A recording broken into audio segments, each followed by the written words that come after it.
diva. You know.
Good evening, everybody. Welcome to Paranormal Night Saturday. I have a special treat for you guys after this premiere. I was not aware of another Paranormal Nightmare. They did another live stream tonight. It's actually a live stream, but because I'm doing Paranormal Quest first, we will watch the Paranormal Nightmare after it. I already have it ready, so yep. So I've got that special for you guys, and I'm gonna wait a few minutes. I'll talk to you guys for a few minutes, and then we will start the premiere. So what's up, everybody? How's everybody been doing today? Did y'all have fun today? Did you get out in that sun? Did you get you some vitamin D? Drink plenty of water, because I know it was a hot one. It was here anyway. We got brownies.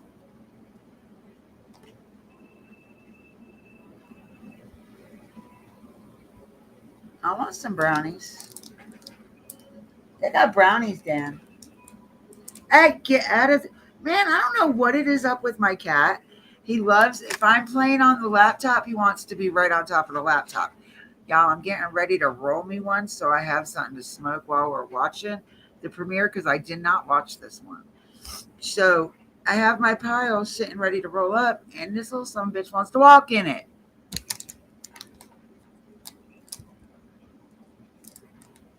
Yeah, it wasn't even like a hot. It was like a muggy hot. Like, I'll tell you what, you know how like Arizona and shit stays hot constantly? Their hot is a totally different breed of hot than ours. Because we have so much freaking humidity in our air. So that's what makes it so 10 times hotter for us. But they have a dry heat, which did not aggravate my sinuses once while I was there. It was so gorgeous. Yeah, he kind of does like it. He does like it. All my animals like pot. Why? That's what I said. It was minus 224. If I don't pay this month bill, this previous bill, this coming up month, billing period is 126. So that's 240. The 240. Okay, so that's 2 months. Gotcha. Together, 2 months is 240. Gotcha. I was like, damn, that went up high. That's why I said, God damn. That's why I said, I got to look at that thing. But if you look and see, it says minus 224. Yeah, I bet. That heat lightning sucks, man. All right, so I'm going to go ahead. It is a couple minutes to, so I'm going to go ahead and start my intro. I'll be down in the comments. I'm getting off of here, and I will talk to y'all in a few seconds.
But there was some here, they should have been locked away and left. They were that evil. Are you all right? Yeah, I'm okay, but I am feeling like after he said that, it's freaking me out so bad that I almost feel like I'm getting nauseous. You dreaded every day getting up coming here, but yet you knew you had to. What the is that? That was hard. That was awesome. Yeah. Many people believe the West Virginia State Penitentiary to be one of the most haunted prisons on earth. God, what was that? What was that? Whoa, whoa, whoa, whoa. I got chills, dude. That sounded just like arguments. swear something just now touched the back of my leg. It felt like something just touched the back of my leg. Have you ever been? What was that? Did you hear that? I heard something. I don't know. For some reason, I'm like on edge. I don't have an explanation for how that could be possible. That is probably one of the craziest things we've had happen.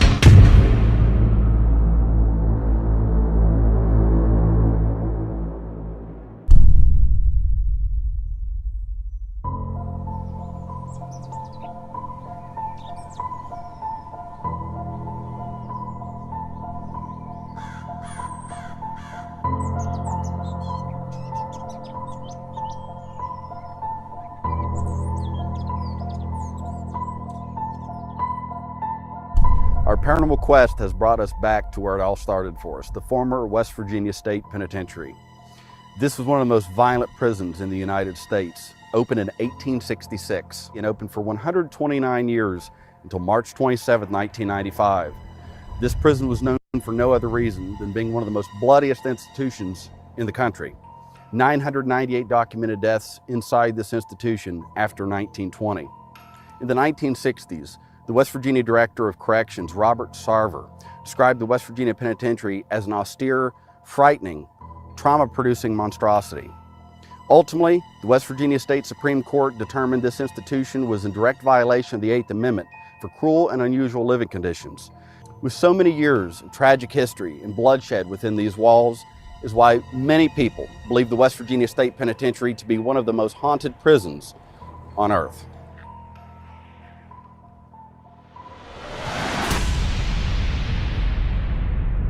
Every day that I work here, I feared for my life. Every day. Every day. I know the one time they tried to poison me with mercury in my coffee. I got lucky. Overheard conversations about trying to take the place, and they was worried about me because they considered me a little crazy, so they figured they'd have to kill me, wouldn't be able to take me hostage. There were decent inmates here that made mistakes, who had to become animalistic to survive here. But there was some here, they should have been locked away and left. They were that evil. We're back to where it all started, the West Virginia Penitentiary, where we all met. And we're standing in the Sugar Shack right now.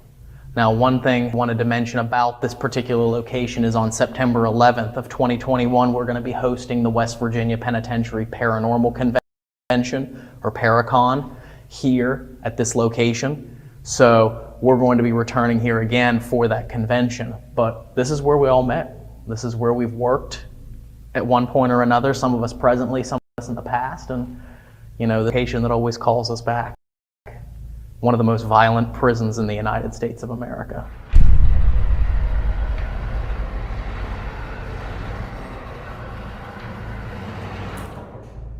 When I started to work here, the reputation of this prison was one of the most violent prisons in the country. One of the first things I was told, it was also known as Rape City. They estimated somewhere around 70% of every man that worked here. In my tender, the 28 years I worked for the state, I've probably stopped 35 to 40 hangings, brought 4 of them back to life that died. It was a messed up place. Because it was just a normal daily thing here. The fights, the stabbings and stuff like that. Bleach stone in guys' eyes, officers' eyes. Chunks bitten out of people. I mean, one of the strangest feelings, you dreaded every day getting up, coming here, but yet you knew you had to. But one thing that I wanted to mention is that we were shooting B-roll in this room just a little bit ago. And as we were getting ready to walk out through the door, Steve was standing behind me and I thought he reached around and touched my arm, which was very bizarre because it felt like something just almost groped or caressed my arm here as I was carrying the camera.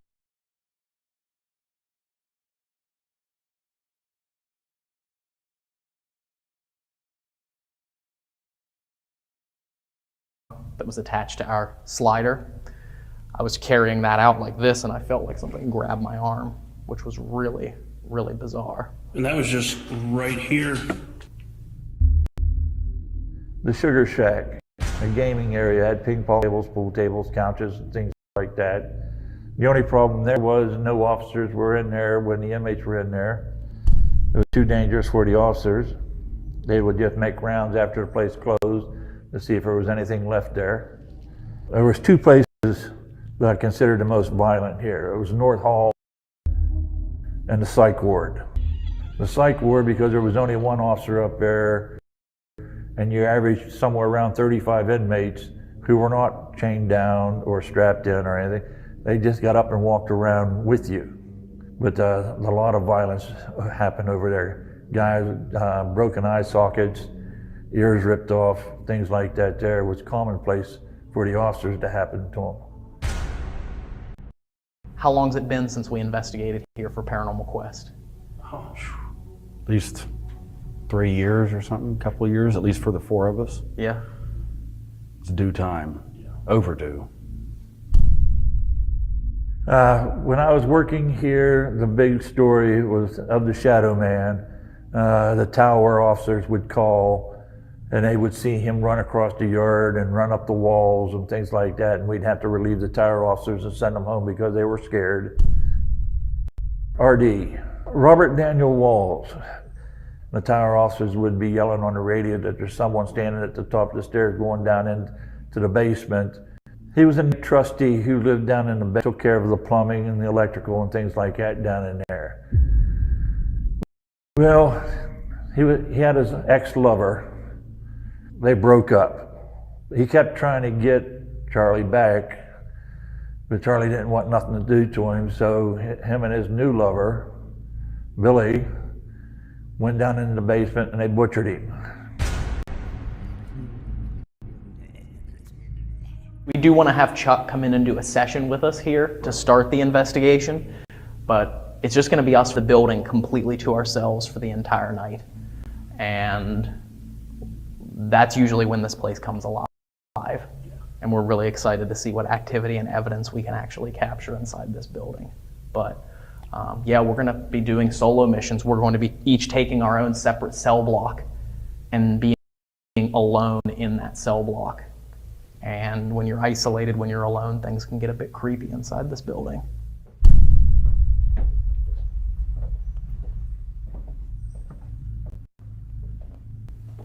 So, new wall, I mean, it's kind of crazy. These cells were actually used for the inmates. This was their home. This is where everything that they knew in life was here inside these cells. So, and we've had many paranormal experiences here. I mean, Lori, our friend and co-worker, she had all of these doors on the first tier slammed shut on their own like someone was operating the controls. And, you know, I've heard whistling in here. We've all heard voices in here. There was that night, Dave, if you remember, years ago, it had to have been seven years ago, we were here. And do you remember when we heard the whistling in this cell block and we followed through until we got to the cell that we thought it was coming from, and then there was nobody there? It's really interesting. And something else here in New Wall is even at times visual sightings. I remember, I think a couple of years ago during a day tour, it was Chuck's tour. One of the people on his tour actually looked up on the second tier of L block and they said, "Who's that man peering out of the cell?" What, you know, no man. Come to find out, they seemed solid as you and I. It was a man just kind of peer out of his cell like this, checking him around a little bit on tour. You get a lot of talking to people and they talk about how dangerous places like Alcatraz. Alcatraz was a medium class prison. They have hardcore guys there, yes, that did easy time compared to what this was. People just don't understand just how violent this place was. They just don't. They never will. I am really excited to get in here and get started, so. Hell yeah. 11 acres worth of haunting.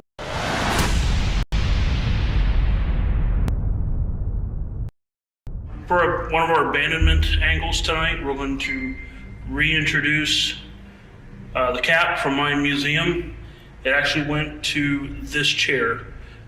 Both of these items were used for 9 executions here within the West Virginia State Penitentiary.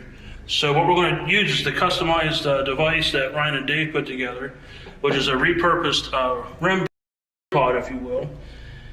And this wire will connect the REM pod to this metal device right here. If it can just stay on there. Okay. Awesome. Cool. There we go. There it goes. Alright, awesome. Got it.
Okay, so we are now inside North Hall cell block. Chuck is here with us, and we are getting ready to tackle North Hall cell block and hopefully talk to some of the many inmates that lost their lives inside one of the most violent areas in the institution. But while we do this, Dave is currently live streaming to our Discord, which is why they are not here. They're in the Sugar Shack, and they're live streaming to everyone that follows us or is a part of our Discord server. And if you'd like to be a part of the Discord server, all you have to do is either join YouTube membership or join our Patreon, and you get access to the Discord server. So, but for now, it's just gonna be the three of us down here in North Hall. If there's anyone down there on B block, and you're still hanging out here, we're gonna walk down there and give you the opportunity to talk to us. Of course, you know all three of us were here quite a bit, but also tonight we have Chuck.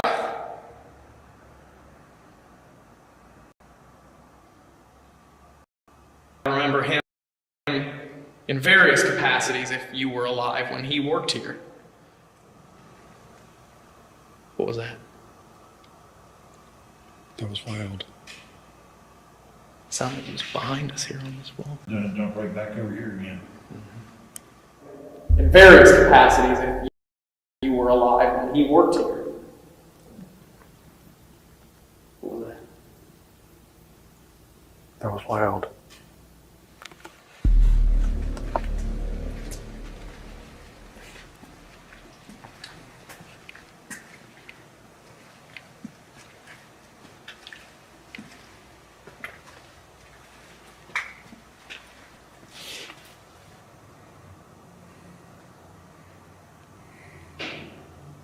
Whoa. Where was that? That sounded like it was from the upper tiers, didn't Upper it? tier. There's 4 tiers in here, and that was from one of the top tiers. That was loud.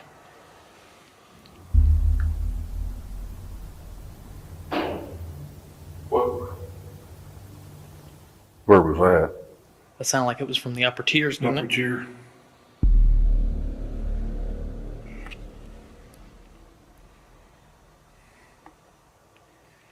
Who was that made that noise on the upper tiers? We're just here for some conversation.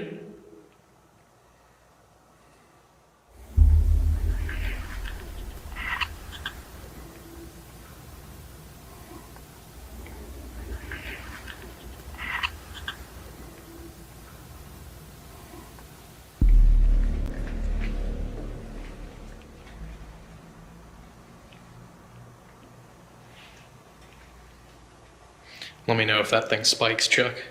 I've been watching it. Still basic 1. Cool.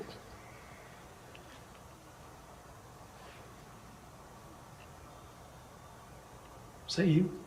What?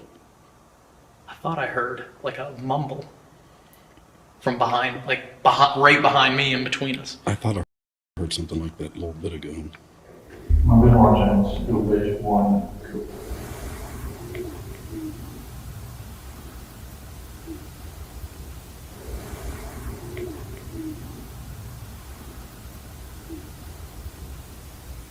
Is that you?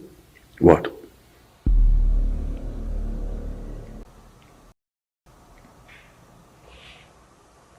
It was again.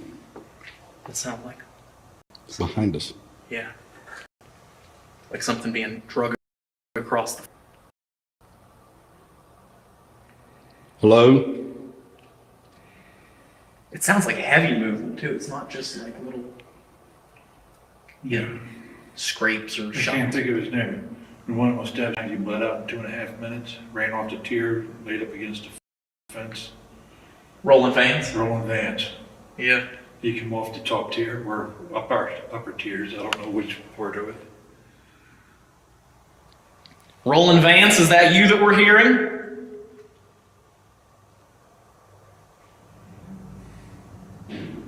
What the is that? That was hard. That was awesome. Yeah. Holy. Roland Vance. What the is Wow. that? That was pretty loud. That was loud. Are you banging up there on the upper tiers? That was down here on this end. This was on this side. And you know, we hear all the sounds in here, you know. Yeah. We know all the natural creaks and pops and pings of this place, and that is not a sound. That's a hard hit. That's not the creaking of metal. I can't recall when I've heard that sound before in here. Yeah, That's the sound I get up there in the psych ward. Yes.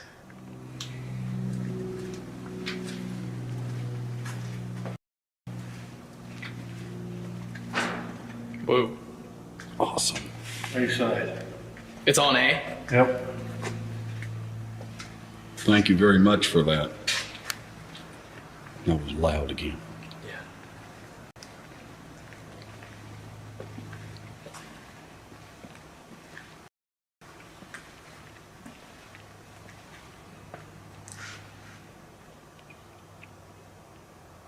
This was the side that Roland Vance lived on, though, wasn't it?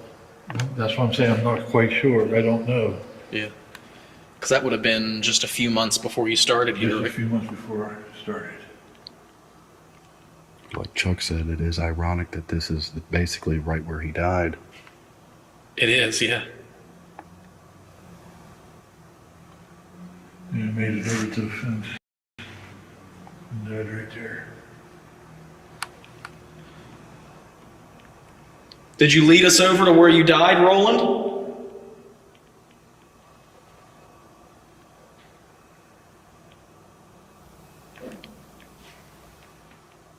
Wow. I don't know what that is. Yeah, now it's back over on the other side. Yeah. We never hear those noises in here. Not like that.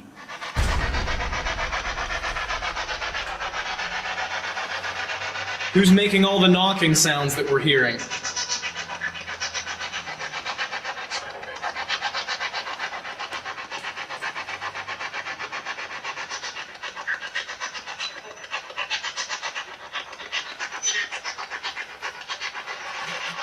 Chuck has a device which can hear your voice.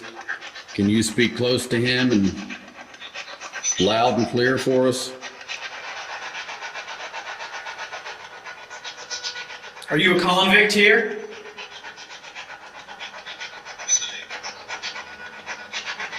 That said something.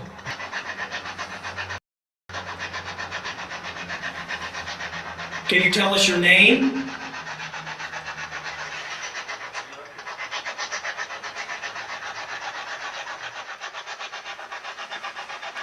Who's the gentleman that's holding that box that you can talk through? Can you say his name?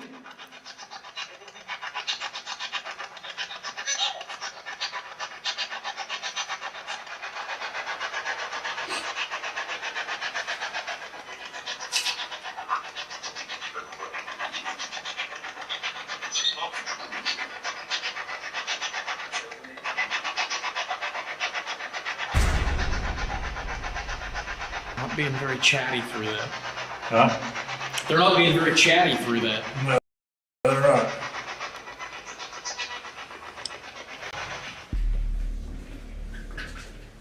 Here we are in medical.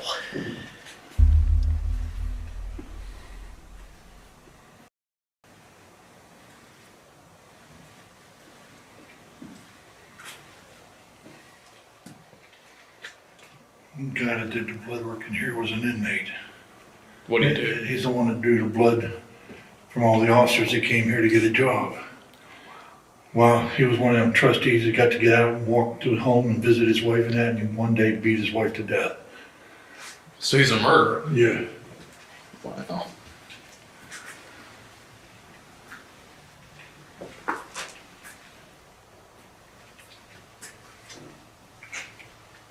It was right in there. Mm-hmm.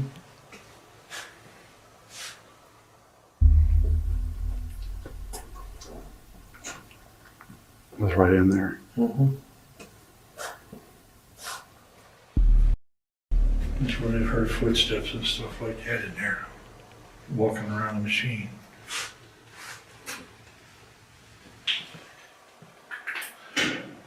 Whoa. What the hell was that? It sounded like the cell. Yeah, it sounded like something jostled the cell door. Hello? The one night, I had a screen come in there and more come flying up out. Really? Yeah, Which one? The it's his first one right here. first one here?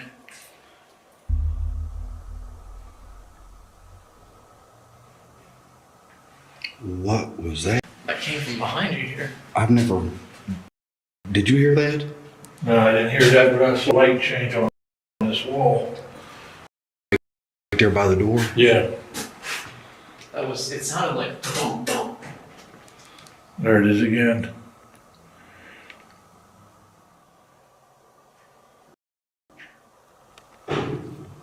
There it is. Come on up here. We hear you over there.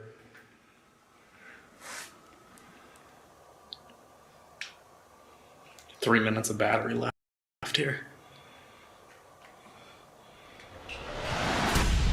All right, so Chuck just left. It is four of us inside the West Virginia Penitentiary. And to start the Asian, Jason, Dave, and Steve are going to be going up to the medical floor to investigate there. And they are going to lock me alone inside the boiler room, also known as the hole. Now, this is where they would lock up some inmates back in the early years of the prison's history for punishment. This is also where an inmate named R.D. Wall was viciously murdered back in 1979. And this is thought to be one of the most active hotspots inside the penitentiary. So I'm going to have some time to be trapped in here and think about just how active this space is. So let's go ahead and get this going.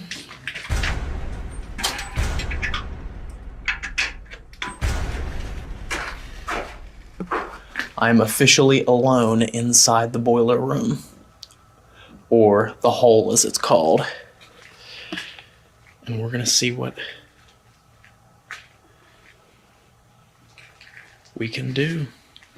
All right, Jason, so we are getting ready to head up to the infirmary. What's your plan of action here? What are we doing? What do you think? Maybe we go up, all the lights out, and see if we can try to ambush somebody. Yeah. Very active up there, as we know, and they're very confrontational upstairs. Yes, they are. I think it'll be interesting to see once we get up there. If usually you'll know within the first few moments. Yeah. All right, I'm here to speak to R.D. Wall. Or anyone who may be locked up down here.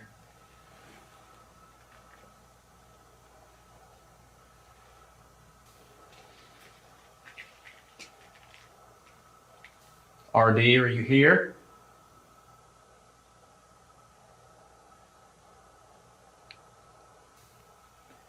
If you're down here, you're more than welcome to use my energy. You can touch me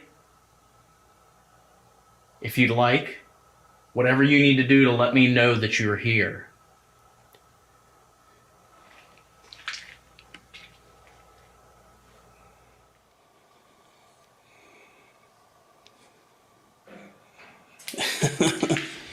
Heck yeah. Just in time.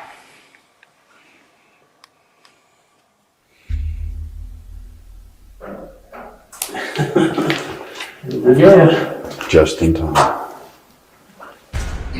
Guys, you know our names, I'm sure. I'm Jason. This is Dave, Steve. Come on up here.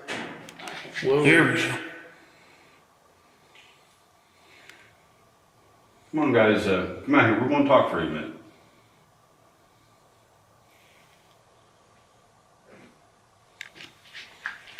Back in the store.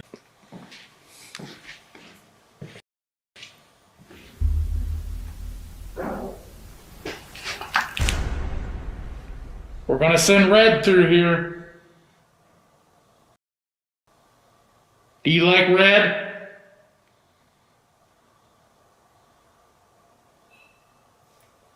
What the heck was that? I've never heard that That before. was a metallic noise.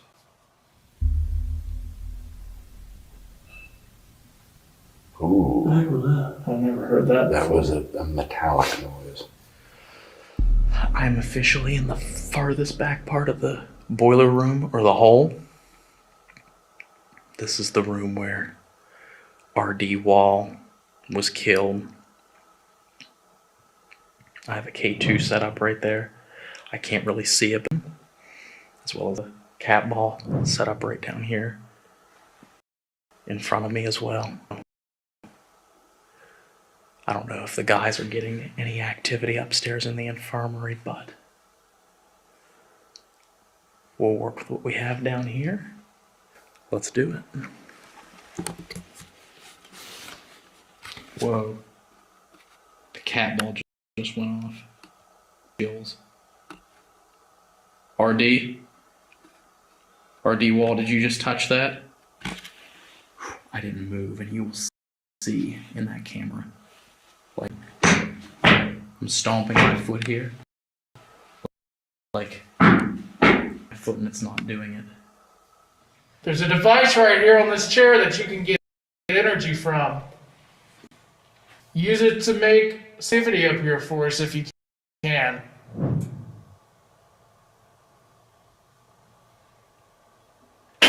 Jeez. Whoa. Thank you. Absolutely. Thank you very much. That was crazy close. It was close. Can you do that one more time for us, please? RD, can you make that go off again for me?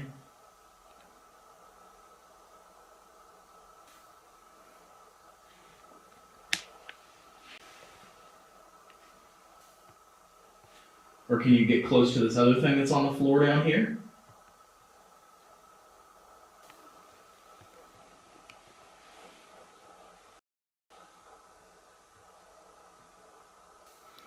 Also, over there on the ledge, there's a red light. If you get close to it and talk, it'll pick up your voice.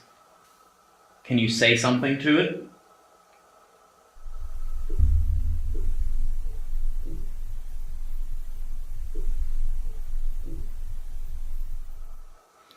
Also, over there on the ledge, there's a red light. If you get close to it and talk, it'll pick up your voice.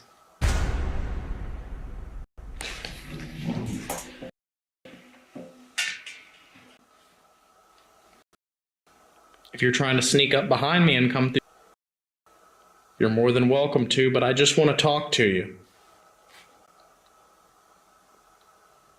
Come on out.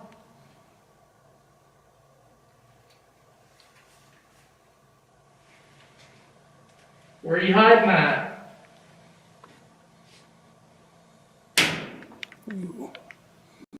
Whoa. Whoa, the Tesla just went off. What do you mean? It's blinking. Come on, use that energy, make a sound. That means something is touching the very top. Oh, wow. Where it's coming into contact with it. Can you feel that? You see what it's doing for you?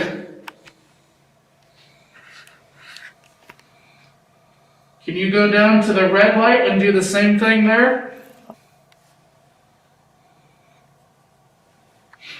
We've never seen that do that before. Really? So thank you.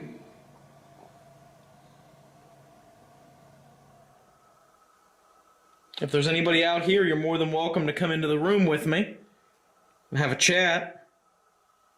I can't go anywhere.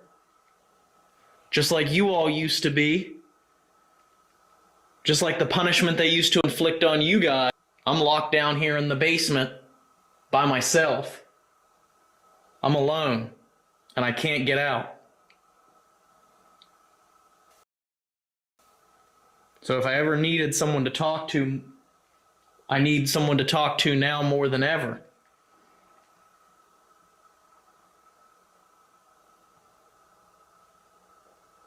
What was that? What was that? What was that? Did you make anything move while I was out there? I don't know how much longer I'm gonna be down here by myself, but it's not like I can go anywhere. Kind of at their mercy when they decide they want to come and let me out. Whoever used the energy from this to make that sound, go use the energy from the red light too.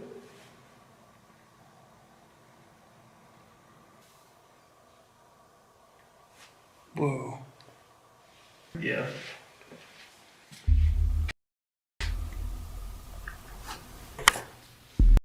So what we're going to do is we're going to actually unlock one of the psych cells. And Jason's going to go in and spend a little time in there, I think. Yeah, this is a really interesting cell. These cells have been used to basically keep they who are hatred of themselves, keep them in here, kind of like a padded room. Right.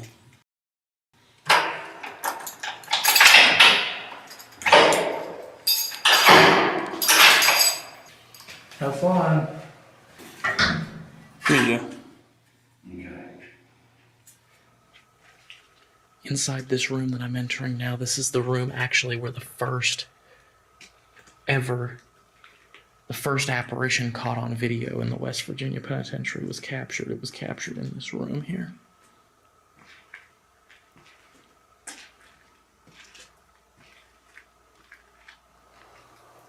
When you're in here, you can almost hear an echo to your own breath.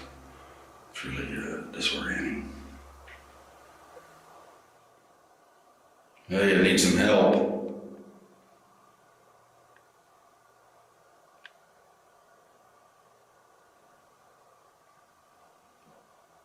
Can someone let me out of here? I don't know what's going on. Can someone let me out of here? Can someone let me out of here? Alright, it's just Steve and I over here now. You've split us up. One of us is locked down below in the basement, the whole area, and one's up in psych ward, confined in one of the psych cells. So if you don't like the whole two of us thing, you can go talk to one of them. It really, the solo investigations don't really bother me. Most of the time, I am perfectly fine with being alone.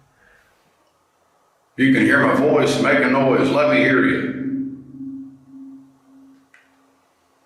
What is a little bit unnerving about this is that I could not get out if I wanted to, no matter how aggressive things got, no matter how intense the activity would become. Can you knock on that door? I'm locked in. There is no way for me to get through that door with that lock on the outside.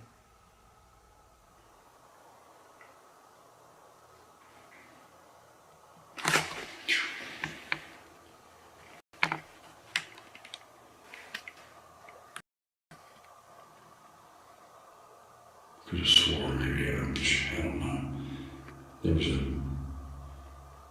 change in the light outside there. It wasn't a light on the wall, but as if there was something passing by the window.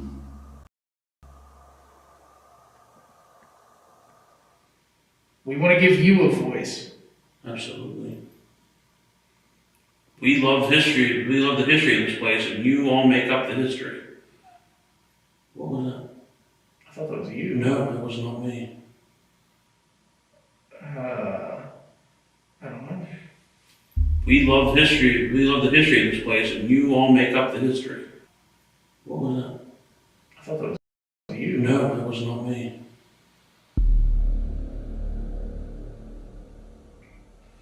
Hello, is there someone in here with me? Come on, let me hear you.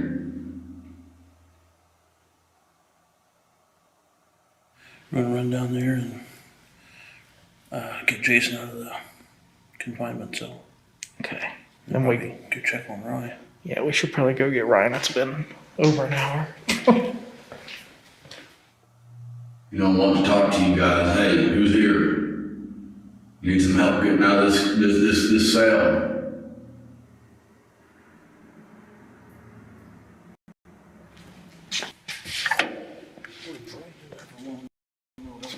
Yeah. Jason, we're coming in. Here comes the guys.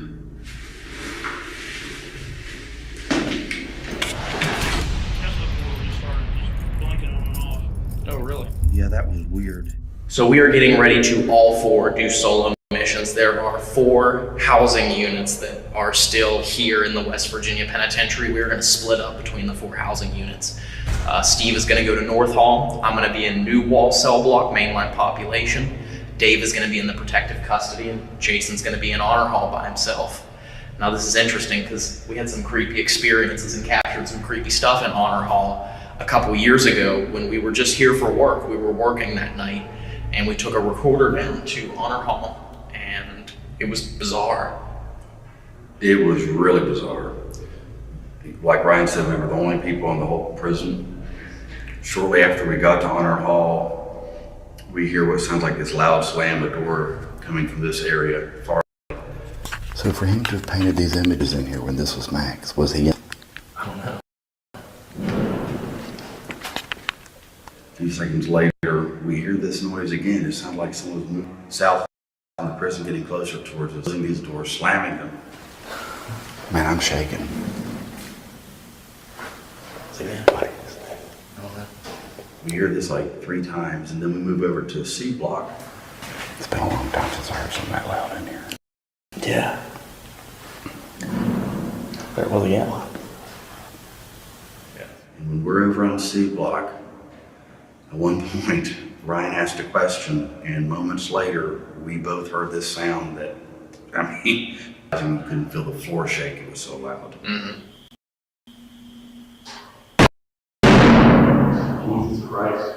turn the light on. Wow, man, turn that light on. And needless to say, we just about jumped out of our skin. Mm-hmm. Yeah, it's loud, and it's loud in the recording, it was loud in the moment, so it's going to be really interesting to see what we can pick up on when we are all four alone and separated between these cell blocks. Recording, Dave Solo. Is there anybody in here with me?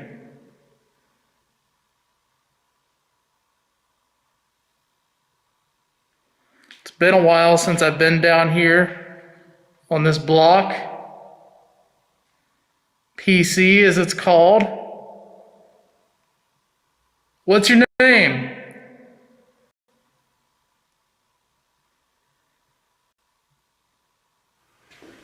So here I am in Honor Hall. I'm on D Block right now, which is the side that faces Jefferson Avenue. And I'm going to spend a few minutes in here. A little bit of a temperature deviation.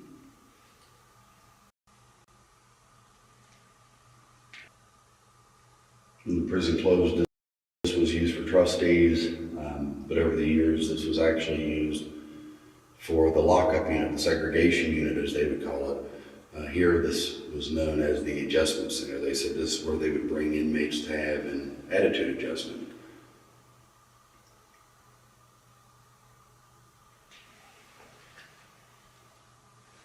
There's no way I'm going to pretend that I know every single individual who's been in here working or serving time. If any one of you at any point just wants to say their first name, again, I encourage that. I'm curious. We're all curious, my friends and I. We want to know more about you, your life, before and after. Whoa, what was that? I'm not sure if it was just my eyes playing tricks on me. I thought I saw movement.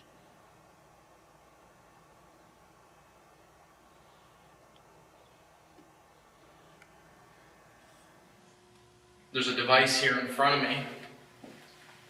If you get close to it, it'll light up. Can you do that for me? There's also one over there on the... It's sitting on the door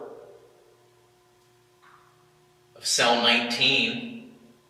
If you get really close to it, it'll beep and light up as well. It's just so that I know you're here, because I can't see you.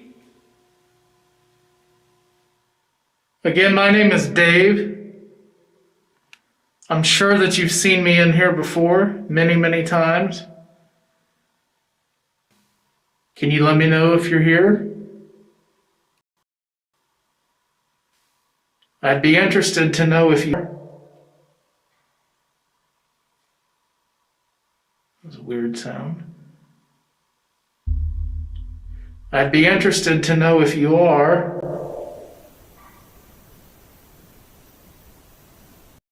That's a weird sound.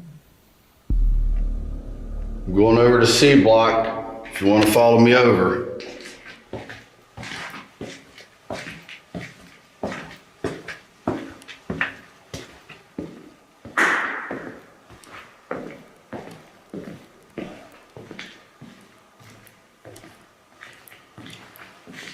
And we do know and we believe that in a lot of ways the system itself really screwed you guys over.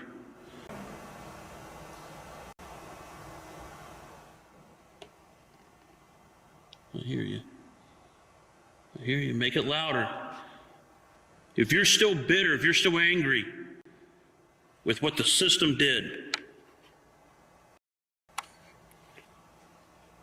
you can let us know and we will convey it to anyone who cares to watch and listen of how upset you are with the way the system treated you. I've got this really strong feeling that I'm not alone. For some reason, I feel like there's someone in this cell block with me. It's that feeling like someone could walk around the corner at any moment.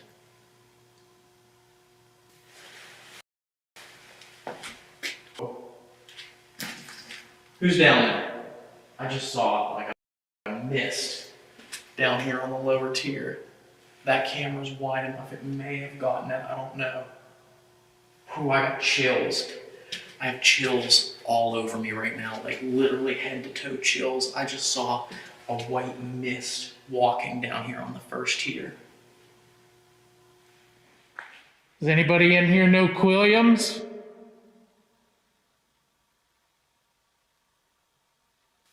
What happened to Officer Quilliams?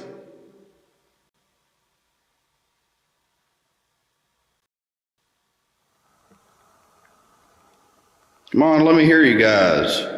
Anyone still up?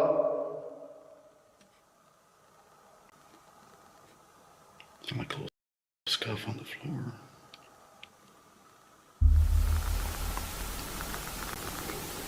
Sound like a little scuff on the floor. Hello?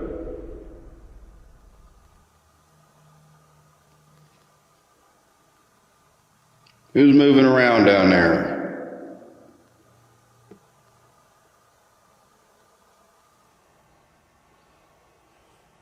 Well, in a few minutes, I'm going to have to go. I want to say if you have communicated by knocking or voicing your opinion, it's much appreciated. And if we can make it out, if we can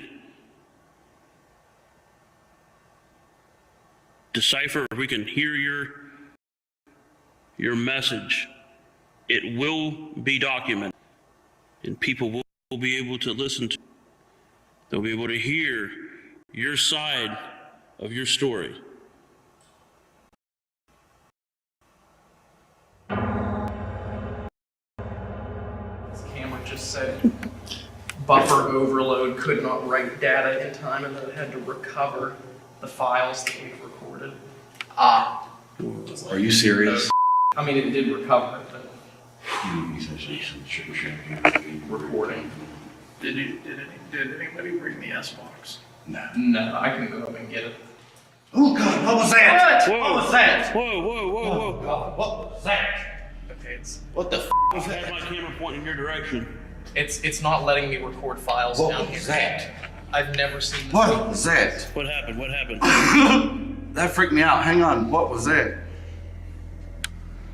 What is going on? Something just grabbed my hand. Well, I had my camera pointing that direction. Okay, good. I don't know. Ryan was right where I was at. Oh wow, that was creepy. 2 times tonight, someone's gotten touched. I had Ryan I and now got this Jason. off. I had my hand like right here, and I swear to God, it felt like fingers, like doing that That's on my fingers. Whoa, that freaked me out. there's nothing hanging down either. No, Sorry about that, but that no, was that's a raw reaction, man. I'll admit that kind of freaked me a bit. That's why we're here. And I got freaked. All right, I don't know what is going on down here. That was one of the most bizarre turn of events with that camera malfunctioning right in that second, right that split second. Yeah. And then him being touched. That was bizarre. Who is down here that just touched Jason? Steve. Is your name Steve? Or are you talking about Steve who's standing over there?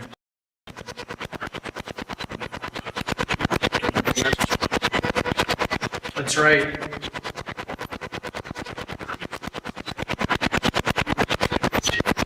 Steve. Who is Steve? May I ask? Four. Steve, there's 4 of us. Yes, Steve, there is. Can you tell us your last name, Steve? Thank you. You see that flashing?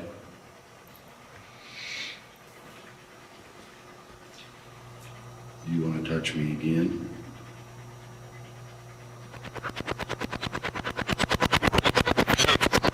Get out. Why do you want us to get out? Steve, if that was you that just told us to get out, could you please say yes?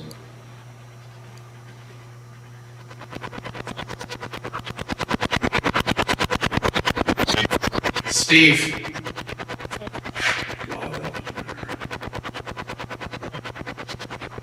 I keep saying Steve over and over again. Are you trying to get a hold of me? My name's Steve.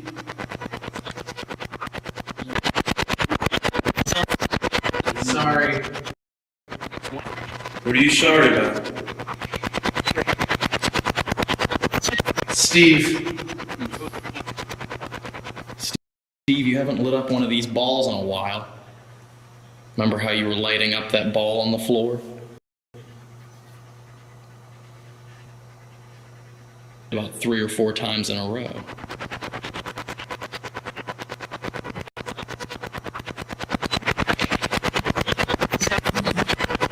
What was that? Whoa, Let's go. There's somebody here. Yeah. Whoa. Let's go.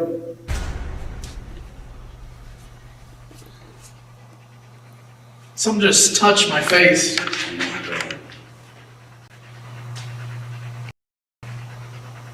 Steve, was that you? Did you just touch Dave?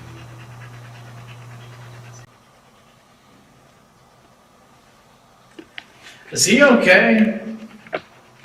I'm getting such a weird vibe from him. Really? From Jason? Yeah.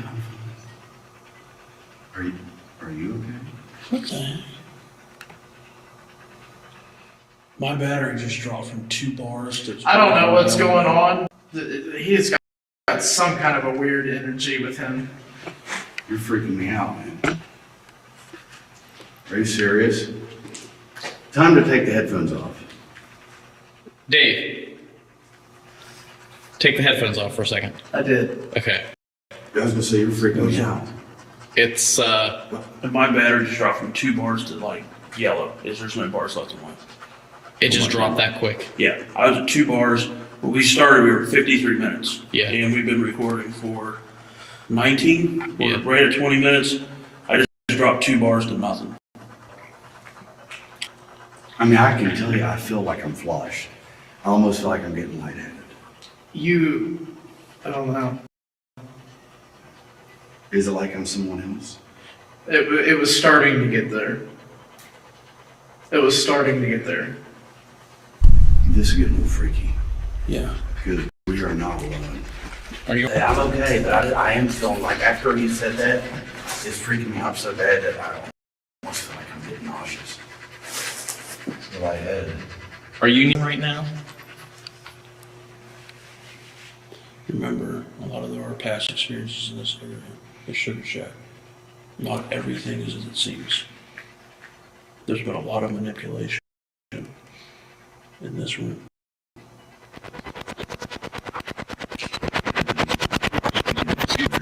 Steve. Is your name Steve, or are you talking about our Steve that's standing to my left? Answer me. Steve. Steve. Are you affecting me?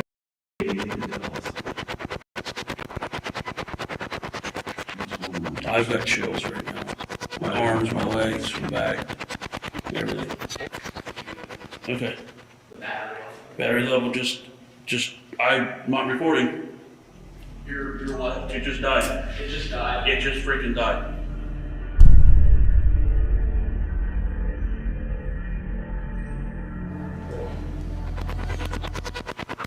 I can't believe that. 2 bars. Leave. I'm back on. Okay. Can you tell us why you don't want us down here, Steve? Whoa. What was that? Can you tell us why you don't want us down here? Whoa. Something bad just touched my ear. Which? My left ear. Oh, shit. It was just very. It didn't feel like a finger. What? Oh, sorry. Did someone touch my ear? What? Why is he saying it like that? He's not happy, man. Why do you keep saying Steve?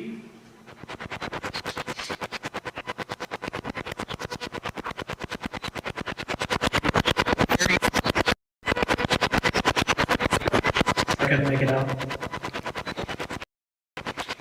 Are you the that affected myself and Ryan one night during the haunted house and then tried to get us to fight each other later on that evening in a different building? Yes or no? I was. Oh my God. Oh that shoot, man. That gave me chills. Holy crap. That brought it home. Yeah. That brought it. Steve. Oh my gosh. That gave man. me chills. There's a lot of backstory to that, guys, but This experience brings back the memories of a decade-old encounter that Steve and I had in the Sugar Shack. As actors for the haunted attraction, we spent hours in this room every night. One evening, in mid-October 2011, we both began to see a shadow lurking around the edges of the room. We felt affected by the energy. Later that night, after work, we joined Dave, Polly, and the rest of Mountaineer Paranormal at a different location. While we were there, I was overcome with an uncontrollable rage that nearly led to a physical fight between Steve and I. If we're in the presence of this same entity, it's important for us to pack up our equipment and leave. Oh. At least 75 times. I can't remember how many times it was. I can't remember. This has been one of the most intense spirit box sessions we have conducted in a long time. Once again, the West Virginia Penitentiary doesn't disappoint.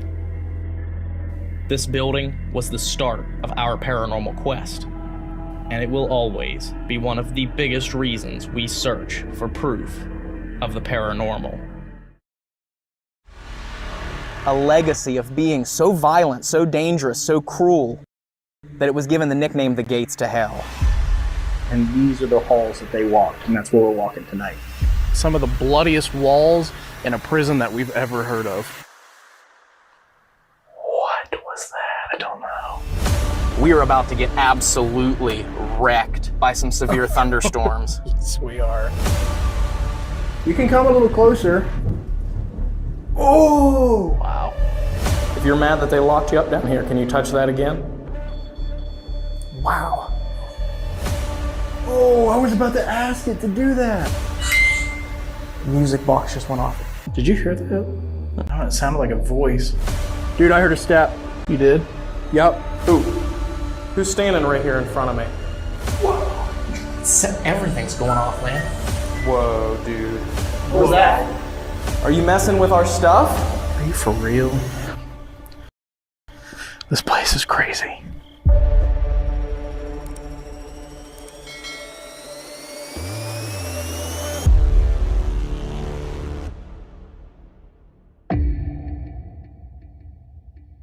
Dave, I can't think of a better way to celebrate Halloween here in the mountains of Tennessee than to walk back through this gate and spend the night investigating a place that we have been dreaming about since 2013. Yeah, absolutely. We're going to go right through these gates, and we're going to go into this prison where some of the most evil people were kept, some of the bloodiest walls in a prison that we've ever heard of. Yeah, this place has a reputation that precedes it, a legacy of being so violent, so dangerous, so cruel, that it was given the nickname the Gates to Hell. Tonight, for our Halloween special, we are going to investigate the Brushy Mountain State Penitentiary. There is so many parts of this prison that I have even had dreams about, that I have just been itching to get in here and investigate. And tonight we're finally here. Tonight we are finally getting a chance to go in here. So in a couple hours when the sun sets, these gates are gonna open and we're gonna go in to see what waits for us inside the cells and halls of Brushy Mountain. Are you ready? I am absolutely more than ready for this one. Let's do it. Let's do it. Brushy Mountain State Penitentiary was built in the shape of a cross to symbolize salvation, but its origins were much more secular. Money. The driving force behind the 19th century incarceration was enslavement. Before the penitentiary was thought of, the state of Tennessee was grappling with the abolition of slavery, so they'd arrest and incarcerate young African American men for the pettiest of crimes, give them unbelievably long sentences, and then lease them to mining camps to mine coal. But this left many career coal miners out of work and without a job. And it was a bloody revolt that saw gunfighting between miners and federal troops sent to protect the inmates incarcerating the camps that would start the process of ending leasing of inmates. The miners skirmish, but the practice was outlawed shortly after. So the state of Tennessee found a way to put the inmates back to work in the mines by getting into the coal mining business themselves. They purchased this plot of land in Petros, Tennessee, built their own mines here, and Brushy Mountain State Penitentiary was born. In 1996, the prison was made up of wooden housing units of appalling conditions, much like the camps they originally lived in. For inmates, death was around every corner. Dangerous mining conditions, disease, starvation, and even state-sanctioned punishment killed thousands of inmates who were given no other choice but to work for the coal the state would sell to make a profit. For those inmates, this place was truly hell on earth.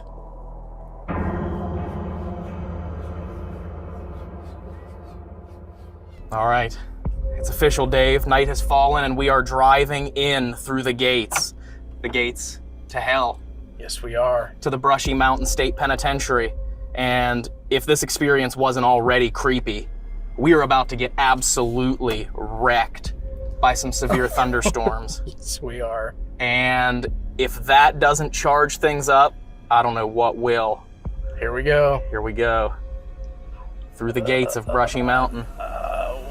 We're here. We're inside. We are officially on the compound. Wow. This is really cool. There it is. There it is. We've been thinking about this moment for years, and here we are. Here we are. Wow.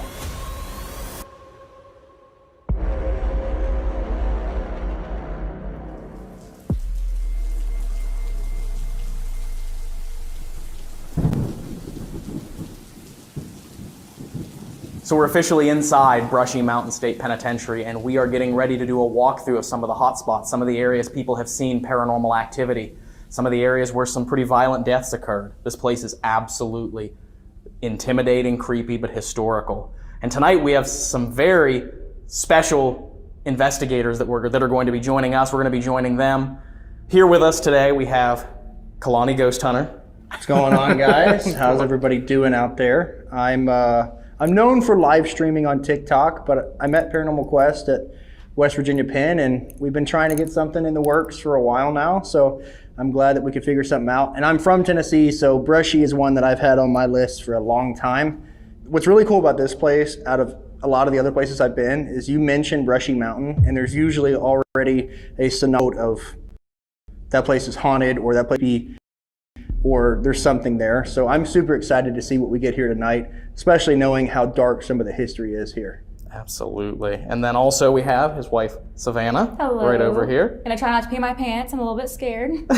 Savannah's done pretty well, but she said when we pulled up, this place makes her feel a little uneasy. Usually not too nervous anymore, but for whatever reason, this place is freaking me out a little bit. It is very intimidating. Yeah, very. And then we also have Josh and Kyla back here. What's up? Are you guys ready for this? Yeah, this is. I'm kind of scared, to be honest with you. I definitely feel like this place is gonna show us some stuff. This is the first time, like, big time prison that I've done, so it's a new experience altogether. So what's interesting is when people go to prison, right, especially a place like Brushy Mountain, there really isn't another route for life for them to go. When they come here, they call it the end of the line for a reason. I mean, this is the final place that people would go in their life. And these are murderers, people that have committed some of the most heinous crimes you can think of, and these are the halls that they walked, and that's where we're walking tonight. By 1931, it was apparent that they needed a new prison structure. The small wooden buildings held nearly 1,000 inmates, and the living conditions drew comparisons to the Serbian prisons of the Soviet Union. But when it came time, the inmates did the back-breaking work to break apart the sandstone to build the new cross-shaped penitentiary. And by 1934, it was sealed off from the world with stone walls, stretching 18 feet towards the sky. This is the brushy mountain we see to this day. And we're not even kidding you whenever this is the first time we're stepping foot in these buildings. We have not been in here at all. Yeah, the tour was like 5 minutes because it started pouring down rain, so we just went back. So we've never, this is creepy. Though coal mining remained the main source of prison labor for more than 50% of the penitentiary's history, the mines were closed in the 1960s, and the prison was reclassified as a maximum security institution. This ushered in a whole new era of violence into Brushy Mountain's history. 28's right over 28's right over here. Is this what she was talking about? This was James Earl Ray's final holding cell. One. This cell was James Earl Ray's last cell before leaving Brushy Mountain. In 1969, Ray confessed to committing the assassination of Dr. Martin Luther King Jr., and after being given a 99-year sentence, he was brought to Brushy Mountain State Penitentiary because he was a known flight risk.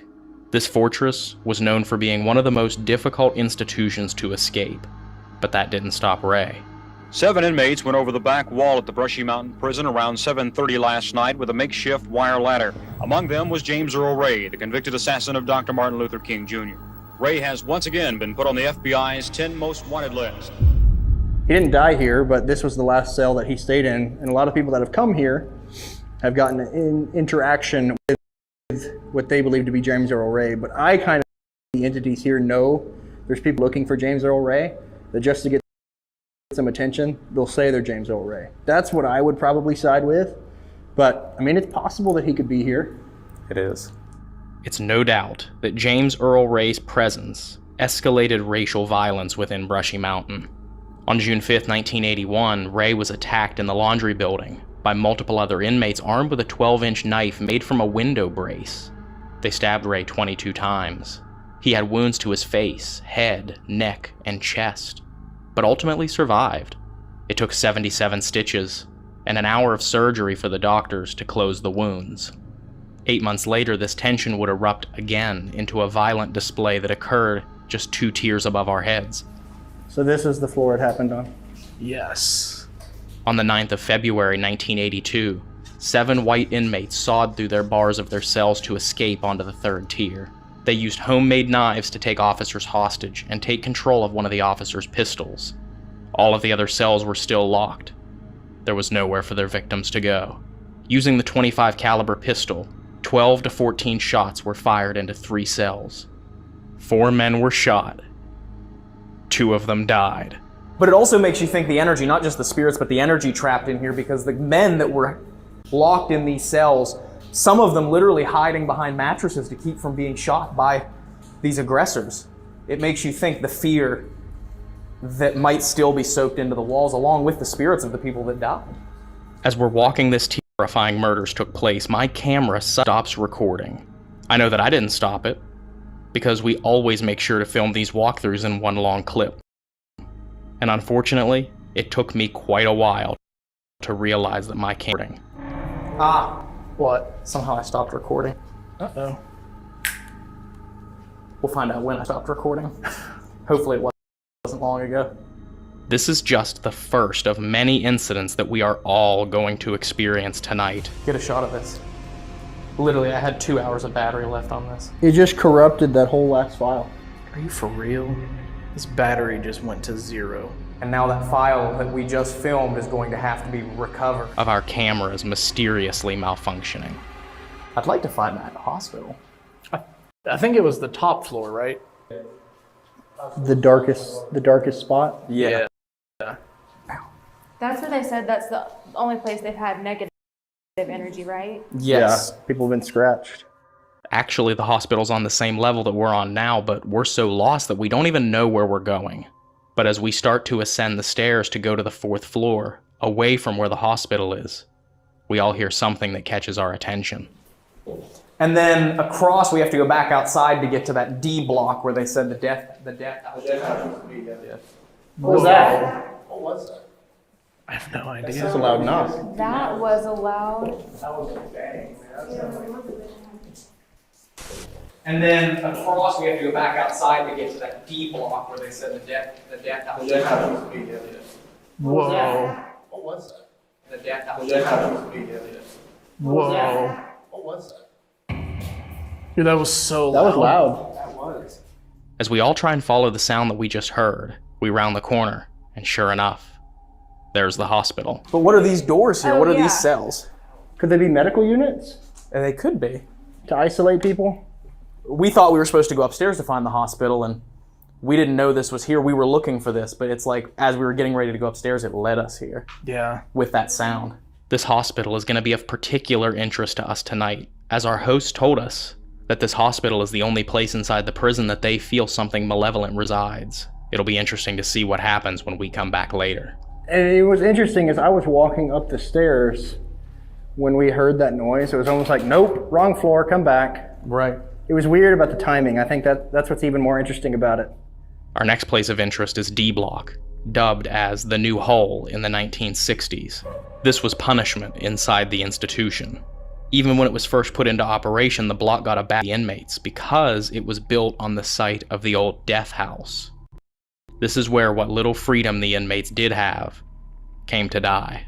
So we're getting ready to head into the most violent, deadly section. Yeah, this was the one that when we did our very brief tour, the tour guide told us that any former inmate that comes back to tour this place refuses to go in this building because of just how violent and how just absolutely depressing it was in here.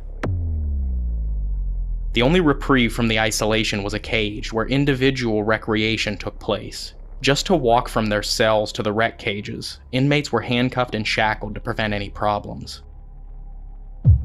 Loneliness, isolation, confinement, chains.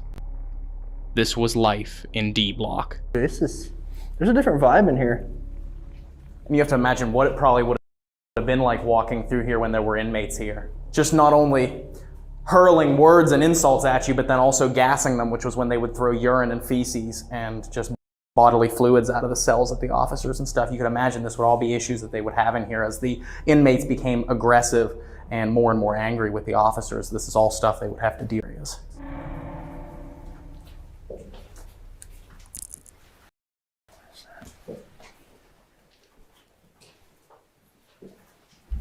Even their showers had bars. Was that you? No. That was like a solid thud. I heard it. Yeah, that was loud enough that it felt like it vibrated.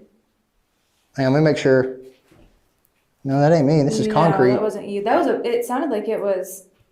Can you make that sound again, please? Even their showers had bars. Even their showers had bars. Was that you? No. It had bass to it. There should be another one at the end of this hall, if I'm not mistaken. No? Like that, yeah. Yeah, that's what it sounded like, but just not by us. It was. Wow. That's what it had, that bass to it. Despite how horrifying things were in D Block, what it replaced made this feel like summer camp. Oh, wow. In the basement of the laundry building, there are 4 cells with a thick steel door. There were no lights, so complete darkness covered the cells at all times. Physical torture was routinely implemented, and men went mad. Tied by their thumbs to pulley cords, hanging from the ceiling, toes barely touching for up to 30 minutes. They made it a little bit bigger, though, in 33 to 4 by 8 by 10. Just the energy in here. As soon as I looked away, it was like I could feel that. Yeah. That anxiety. Yes. That trapped. I was trapped. Can't even fit through the door. How small is it? I'm like, I have to, we gotta. That's pretty small. That is tiny. These were physically trapped in these cells with only their minds to keep them from going mad. Ooh, scratching tally marks on the wall. No heat, no AC. They would lose their vision within days. We have no doubt that energy has soaked into these walls, and someone will be waiting for us down here tonight. It's no secret that exercise areas are dangerous parts of any prison. Attacks are always carried out in the moments that would be most brutal and efficient. Plus, it's an easy place for inmates to gather if they wanted to plan to start a riot. So they had a planned takeover here. And I guess before they could execute their plan, they had a makeshift plywood door and guards busted in and lined everybody up against the wall. It really makes you think about how close at any given point in time, how close these inmates were to starting a riot, and how easily they can take over. In total, the casualties of Brushy Mountain State Penitentiary are said to number somewhere over 10,000. Mining accidents, disease, and violence are just the tip of the iceberg for this deadly place. A lot of the problems with Brushy is they were kind of understaffed, and that's part of why they went out of business, right? Because a lot of these prisons require funding from the state, and the reason why Brushy closed in 2009 was there's another one about 20 miles down the road, and they decided to upgrade that one instead of keeping Brushy open. So if they would have decided the other direction, we would not be standing here on a paranormal investigation. Yeah. The history of this prison speaks for itself. It was the end of the line for so many men who were unfortunate enough to find themselves here. And though some found redemption, for others, the cells of Brushy Mountain State Penitentiary truly were the gates to hell. All right, so we are officially in night vision. We are starting off the investigation separate. We are taking 3 different parts of the building that are far away from each other so we won't hear each other. This place is big enough. There's no way we're going to be contaminated. Josh and Kyla went over to the gymnasium, and Kalani and Savannah are going to be in the hospital over here. We're in here in D block, so this is where the most violent inmates were and where some of the most severe solitary confinement was in the later years. So I'm excited for this one. Let's do it. Let's do it. If you'd like to watch this first session from the perspective of Kalani and Savannah, or Josh and Kyla, you can find it over on their YouTube channels, Kalani Ghost Hunter and Hauntings with Hodge. All right. Man, you can feel it. Just out of the door here, you can feel the energy in this place. Yeah. For now, we're going to focus on the investigation of D Block, where the Brushy Mountains inmates were kept.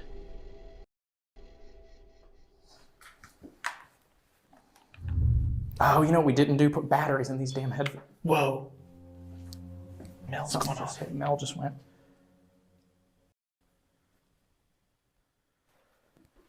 Here, you do that. I gotta go run and get batteries. Okay. For these headphones.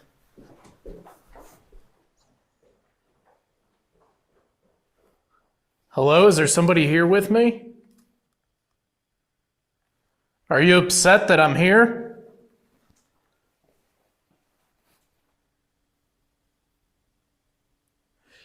I do not like the feeling in here, you guys. Is there somebody in here with me?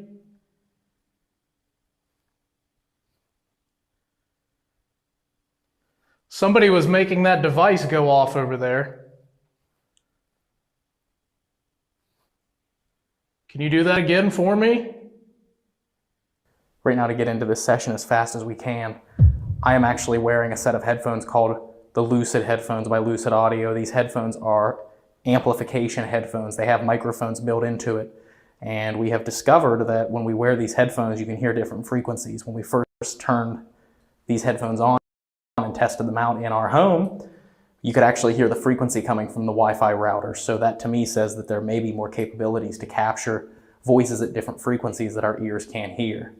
I'm running an audio output from the headphones into a digital voice recorder, so anything I hear, you all are going to be able to hear as well. And we want to thank Adelaide's Haunted Horizons for sending us these headphones. and for allowing us to have them and use them to see what we can capture.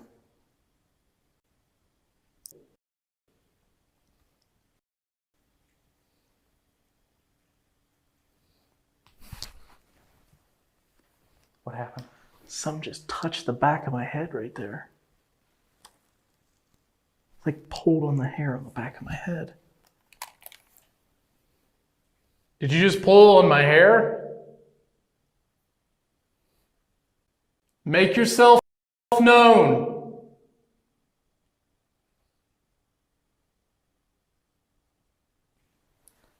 Just a little bit ago, someone touched that box that's sitting in the doorway there. We also have one down here that has bright red light. Both of them you can touch. Both of them you can make the lights turn on and sound make noise. And then you can come stand next to me and speak right beside my head so that I can hear about you and your story. You want to go down this way a little bit? Yeah. If there's anything that you want to knock over to let us know that you're here, feel free to throw things.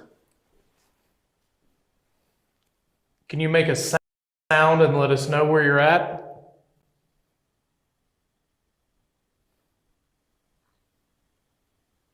What did you do to get put in here? Who did you hurt? I heard that. That was a man's voice. If you can hear me, sir, can you walk up to this red light in the doorway and try and just try and touch it.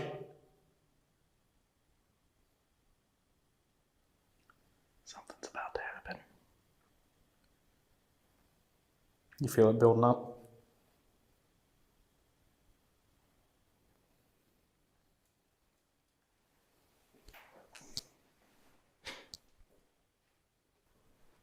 How many years did you spend in here?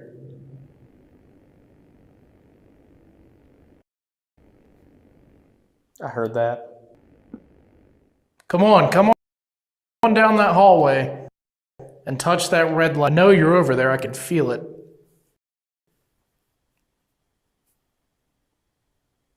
We heard the death house used to sit right here where this building is. So it used to be the death house, and now it's where they put the worst troublemakers to lock you down and lock you up. Which one are you?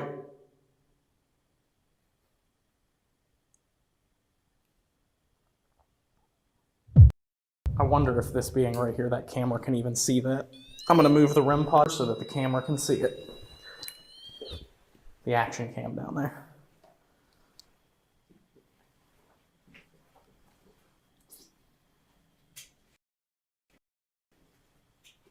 If you see us walking by,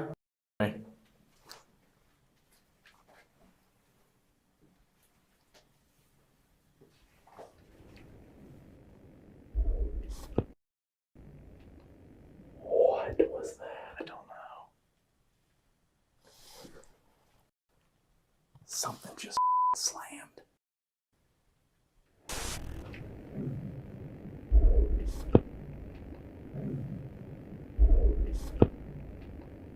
What was that? I don't know. Who's slamming stuff?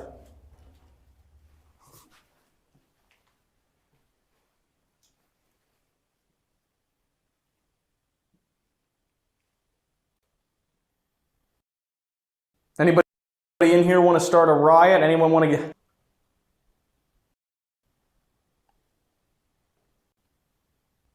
We heard a story that the Brushy Mountain convicts were the meanest and baddest convicts that there ever were. That this was the end of the line.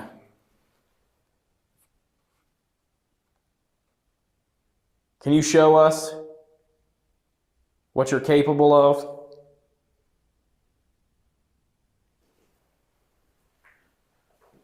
Coming around this corner here.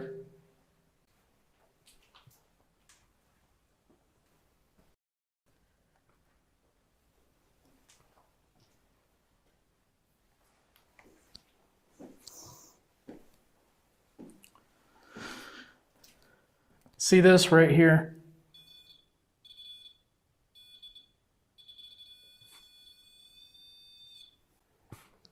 That's all you have to do. What time you got? 11:38. We got 20 minutes. Okay. You want to do a ghost box? Or a ghost tube? Yeah. Where do you want to set it? Sweep. This hallway? Or you want to sweep it? Now I want you to use this thing to communicate with us. Just come through and talk to us. Can you tell us your name? I need to go. Where do you need to go? Do you know that you're dead? Did you kill somebody to get put in here? If there are any spirits in here right now of inmates who killed somebody in this prison, go down there and make that red light go off. If you killed somebody, I want you to make that red light alarm down there. Just touch it.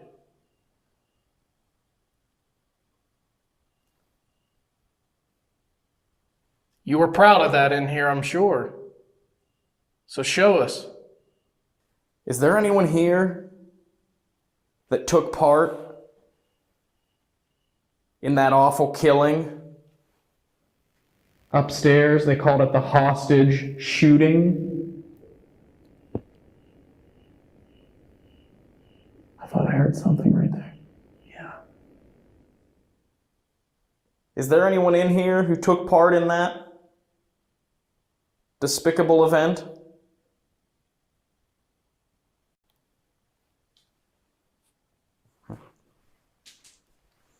We're coming down this way. Seems like nothing but a bunch of cowards in this block. We're here in your house, and you can't even come out and defend it. Whoa, dude. What? Get a shot of this.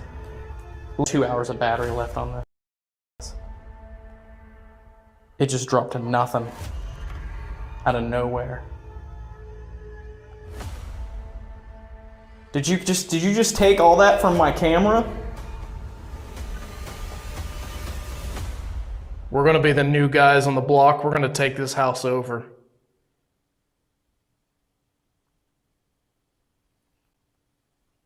And you're gonna listen to every single thing we tell you to do.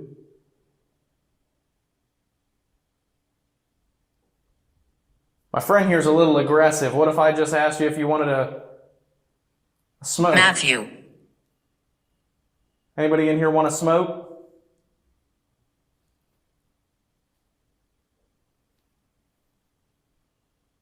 Camera dead. Did you take all the power from my camera? This is brand new. We haven't even been in here for a half an hour.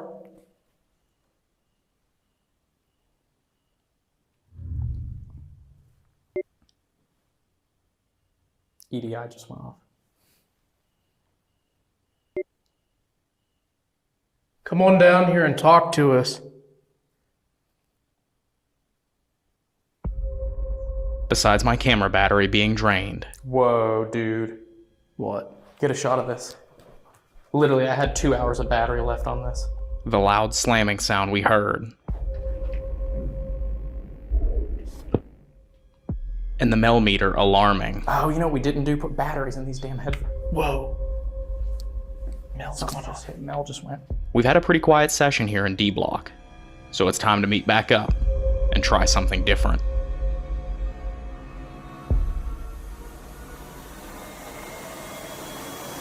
Okay, guys, so to introduce a little bit of chance into this next session we're about to do is going to be similar to how we started the night in pairs, but we're kind of randomizing the pairs a little bit. Now, the girls are going to be together because we all thought it'd be a good idea to send two women off on their own inside of this prison complex because if there is an entity here, they're probably going to want to interact with them more than us, just being honest.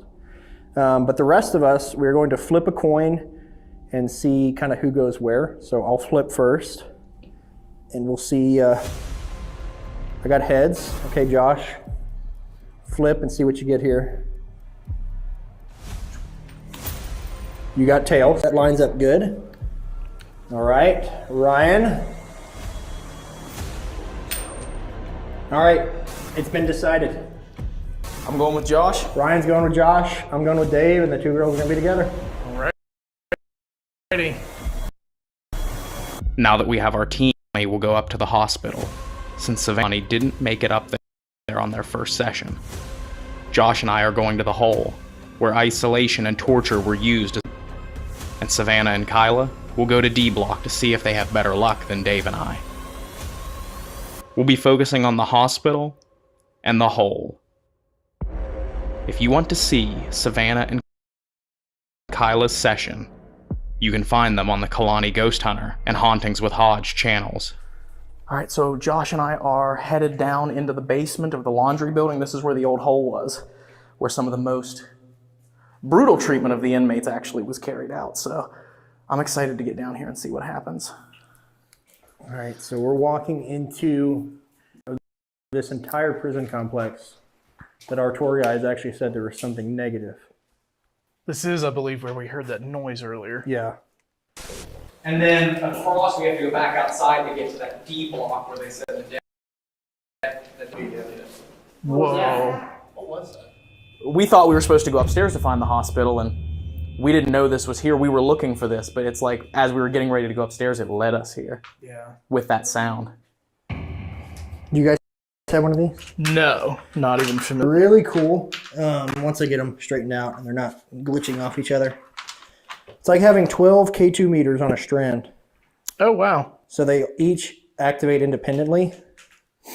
So they're really good for doorways, hallways, anywhere that something would have walked. But they will pick up EMF.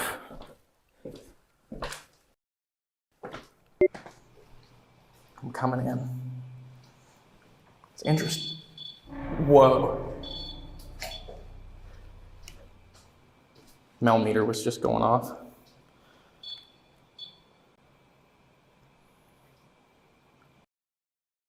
If you're mad that they locked you up down here, can you touch that again? Wow. Thank you.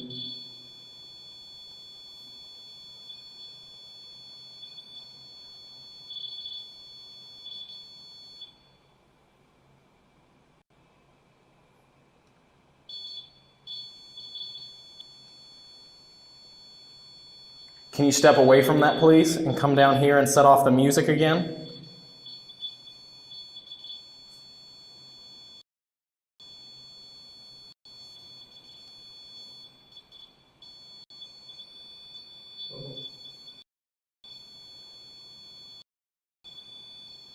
It's going up to like...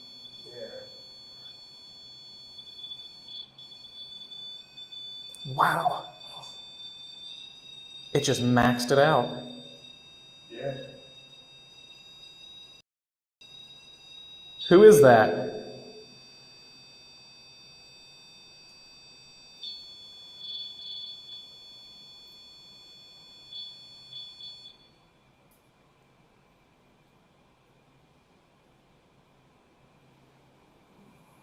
Now it's just quiet altogether.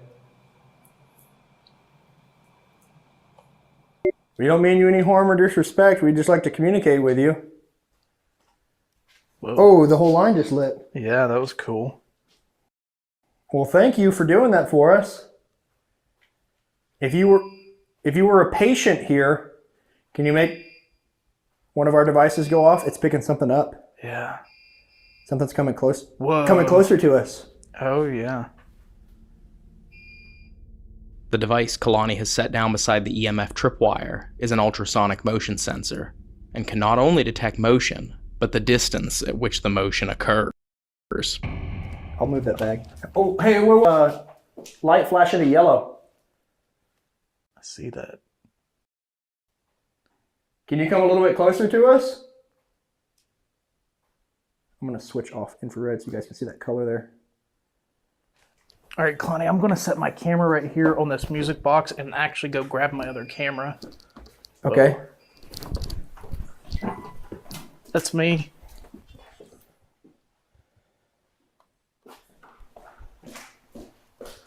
It just zapped my battery. Really? Yeah, and now it says memory card full and we still had like 20 minutes.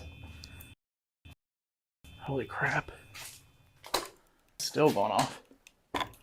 It's me passing through. It just corrupted that whole last file. Are you serious? Look. Dude, what? That sucks. At this point in the night, my camera unexplained through. Our camera battery unexplainably died in D block, and now Kalani's camera battery is drained, and the file is mysteriously corrupted. Luckily, his camera's built-in recovery feature was able to repair the file, but it seems something about the energy of this place is wreaking havoc on our cameras, and it won't be the last time this happens tonight. Oh, we got it back. Thank you, Canon. That's weird. Whoa. I want to know what was up with this. The music box going off? Yeah, and it's positioned like taller than me right now, I think. Even. Whoa. No, wait, no. No, it's pointed the other direction, man. It was like that went off, then that, but now that's going off. Right. Did they like walk out and just kind of like leave? Maybe. Any chance you could come back in here?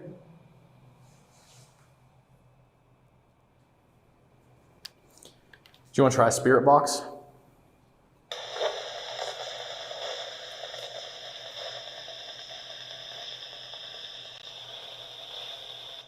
If there's anyone here in the hole that's locked up and needs to get out, I have a box in my hand. Come through and talk to us. Let us know that you're here.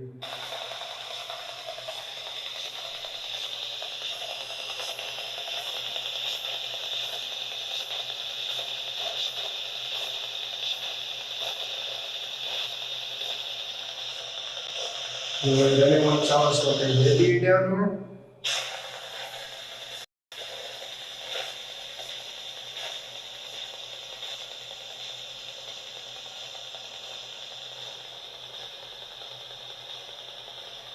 Just a few minutes ago, Josh saw you light up that music box in there. You stand in front of it and it'll play a tune. That's how it works. Can you do that for us?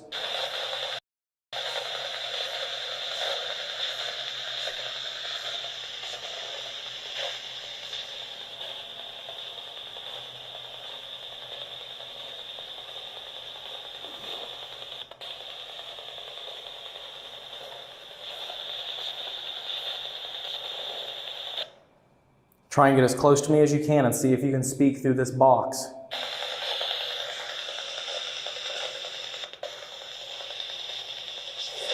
Okay. Did you die in this prison? We got a response right when I asked that with a tripwire, 2 last nodes. So you passed away here. Is there something negative in this area? Something darker?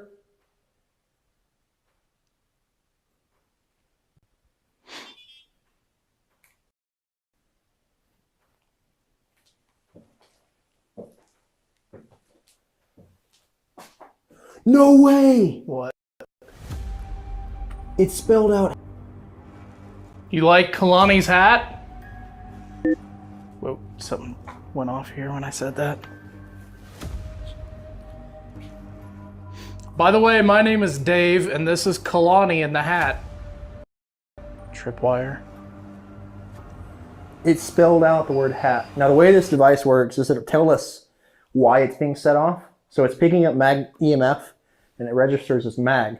So it literally spelled out the word hat. So something has to select each letter. Okay. So it's not like a word bank or a dictionary where it spits out a word. Something has to select each letter to spell out whatever it's trying to spell. Wow. So it's spelled out hat. Wow, I've only had it really work well one other scenario. It's pretty impressive. Do you like my hat? I'm gonna leave this camera sit right here on the music box because like Josh said, if we go out there and walk away and this music box starts going off, it's gonna be very interesting. Let me show you how this works. Can you do this for us? Just like, we're gonna walk out here and give you some space. Okay.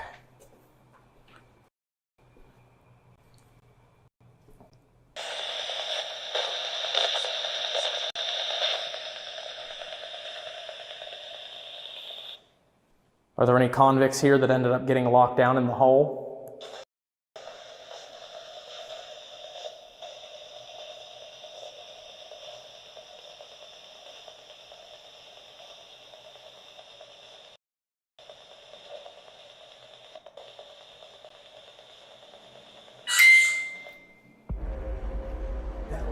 Music box just went off again. The slightest bit. I was just going to ask them what types of punishment they did. Yeah. Just to get more into that, because I mean that's recorded, but who knows what they could get away with. Right. Doors in a dark basement. Who knows what they did to him? What did they do to you down there?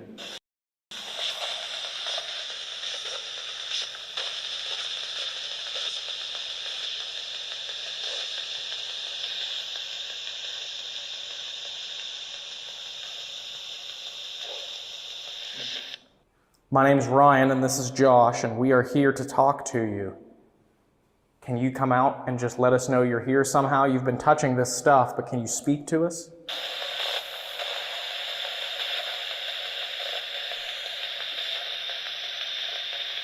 You were definitely interacting with this device on the ground. And we heard music playing from in there. I'm sure being stuck down here and tortured even, music would be kind of like an escape. Something to kind of let you forget any pain you went through. I hear the train a-comin', it's rolling round the bend. Kalani tries to incite activity by singing Johnny Cash's Folsom Prison Blues. And for copyright reasons, we can't play his full performance. But as soon as he finishes singing, both he and Dave hear something approaching. On down to San Antone. You Oh, like- what was that? On down to San Antone. You Oh, like- what was that? On down to San Antone. You Oh, like- what was that? Did you like that song he was singing? Would you like him to sing another song? If you do, light one of these up. Dude, I'm getting like the sense that somebody's like watching me in this hallway. I believe it, because I'm getting the same vibe in here. It's pretty active in here. It is, it is. Okay, I gotta... Oh, I was about to ask it to do that. Whoa. Can you make that whole line light up again for us, please? Just start from that end and run straight towards us. On the count of 3. No, not yet. 1, 2, 3. Run towards us. Keep coming. Wow. Something's interacting. Yeah. Something's definitely in this. It's in that little like cubby hole right there. Mm-hmm. It's almost like they're scared to come over towards us. Are you a nurse or a doctor? We're not inmates. We're not going to hurt anybody.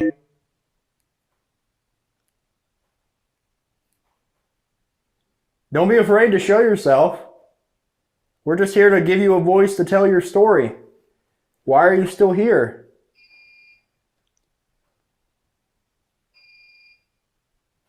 I bet if you worked here, you had to put up with a lot of stuff. And I respect you for that. That's not an easy job outside of prison, and I can't imagine how hard it would be in prison.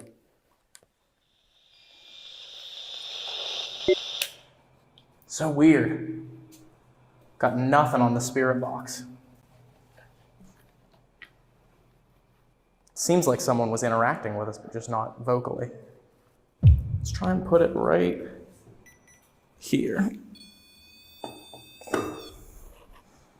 We brought you another light up toy.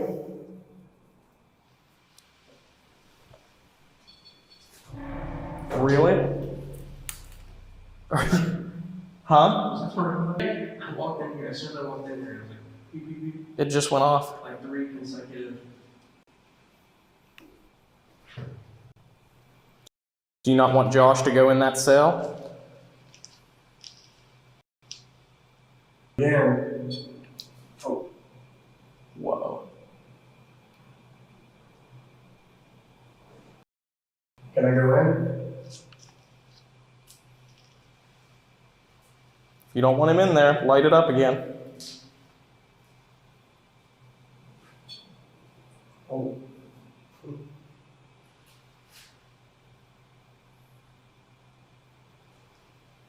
Seriously?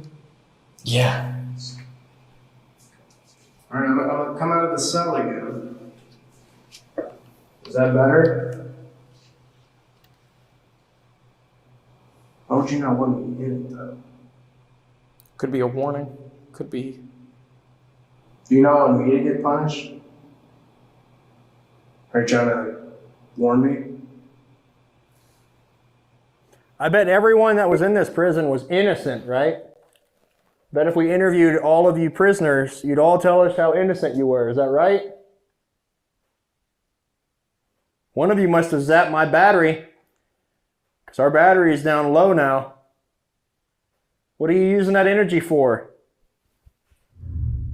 Are you using it to communicate with these devices? Tripwire went off. Yeah, that's the first time in a minute. It would be one thing if it was just one device consistently going off. But I mean, we've got music box. Yeah. You hear it? Yeah. You can come a little closer. You don't have to be afraid. Oh! Wow. Come a little bit closer. You don't have to be afraid of us. I'm not going to hurt you. Can you come touch my hand?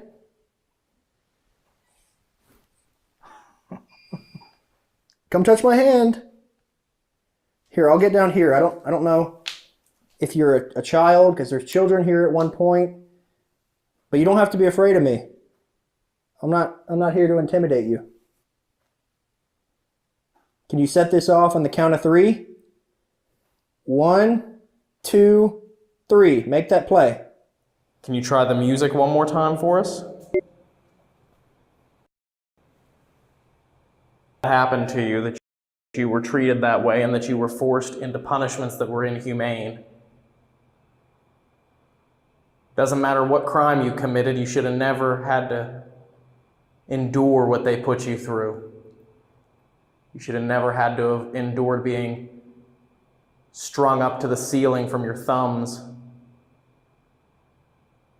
or any of the other horrific things that they put you through here. I want you to see how many of these you can make go off at the same time when I count to 5. 1, 2, 3, 4, 5. That's 2. Dude, I heard a step. You did? Yep, I heard a step. It was like a scuffle. Of course, my thing's dying. Of course. What's that? My camera. Oh yeah, mine's about dead too. I'm going to give you 10 more seconds to say something through this box if you want to speak to us. Then I'm going to turn it off and we're going to start packing up.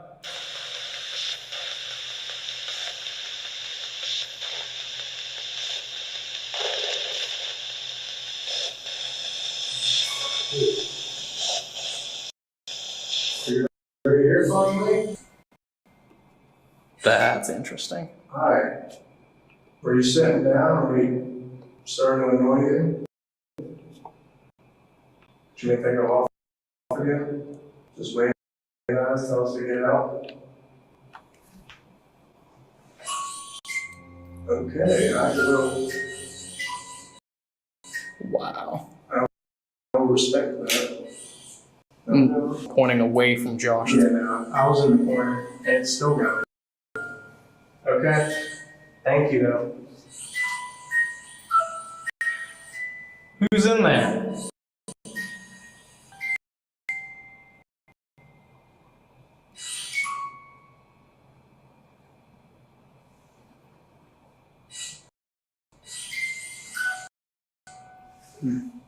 Wow.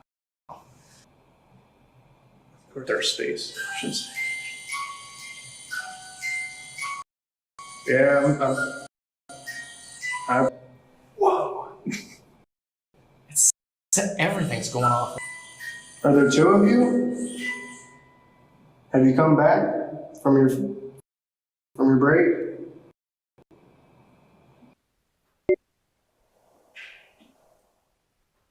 That was not water. That was metallic. Yeah.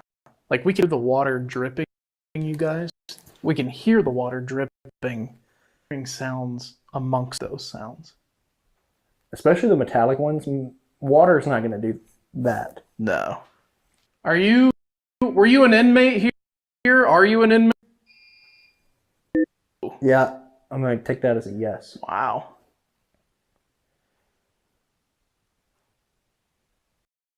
Did somebody hurt you and you got sent here and you died here? Whoa. Ooh.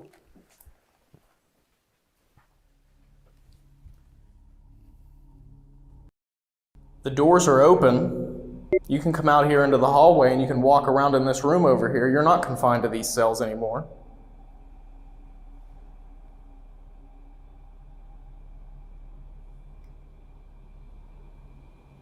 And now it just stopped. Yeah.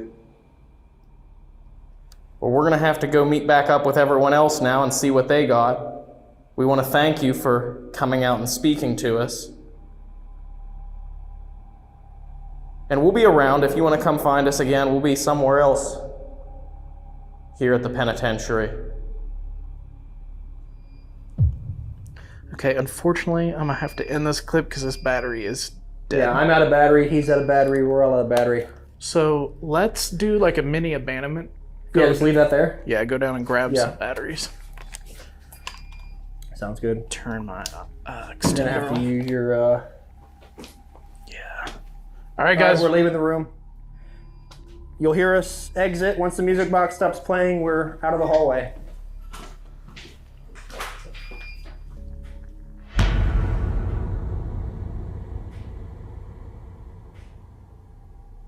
It doesn't take long for the equipment in the hospital to start triggering. Less than 2 minutes after Dave and Kalani leave, the EMF tripwire triggers at the closest node. Then, the second to last node at the same, followed immediately by the ultrasonic motion sensor going off, as if whatever just walked down the tripwire passed in front of it. Moments later it happens again, but this time, the motion sensor alarmed first.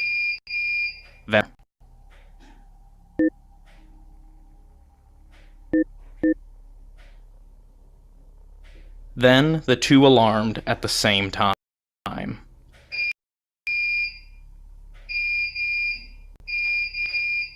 Using the order of the nodes on the tripwire and the motion sensor, we can track the movements. And from this point on, it perfectly alternates. Away from the camera,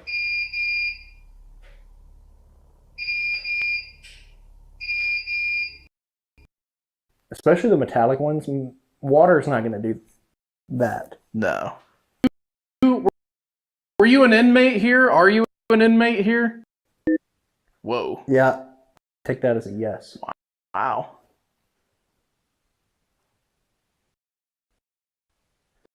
Hurt you and you got sent here and you died here? Whoa. Ooh.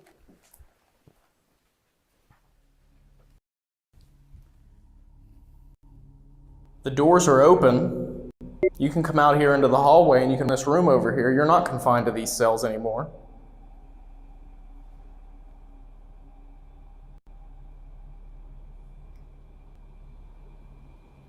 And now it just stopped.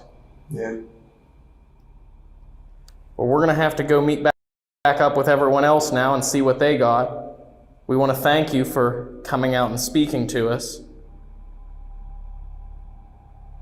And we'll be around if you want to come find us again. We'll be somewhere else here at the penitentiary. Okay, unfortunately, I'm gonna have to end this. Yeah, I'm out of battery. He's out of battery. We're all out of battery. So let's do like a mini abandonment. Yeah, just leave that there. I want to do a solo down here in the hole, and guess what? I'm getting my... Is that what you wanted me to be in here alone? Now's your chance. Whatever you wanted to do, let's see it. Can you show up in front of me?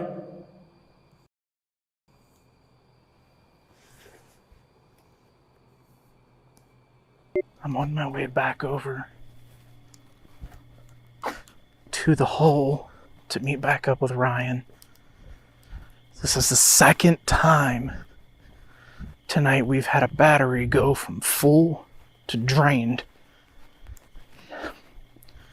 This place is crazy. What did you do for them to lock you up down here?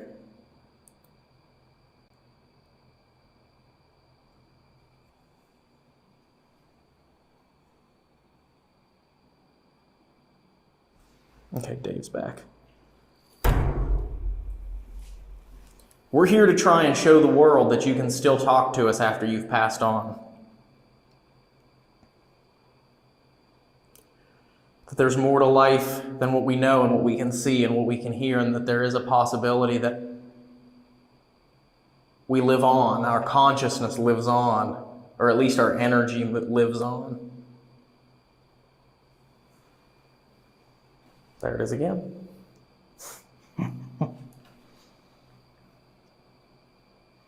We've officially hit the gates to hell. That's right. The temperature's dropping. Ooh. Did you get something? Yeah, that's weird. Who's standing right here in front of me?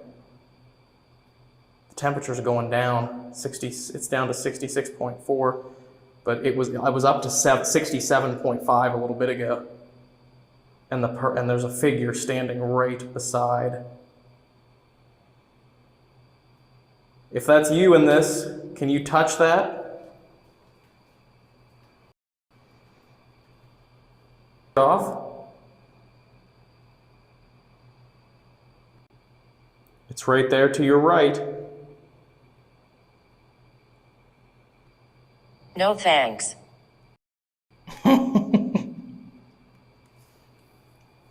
You don't have to if you don't want to.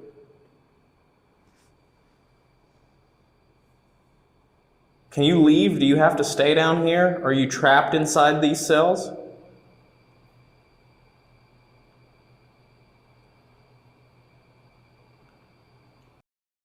How long did you have to spend down here?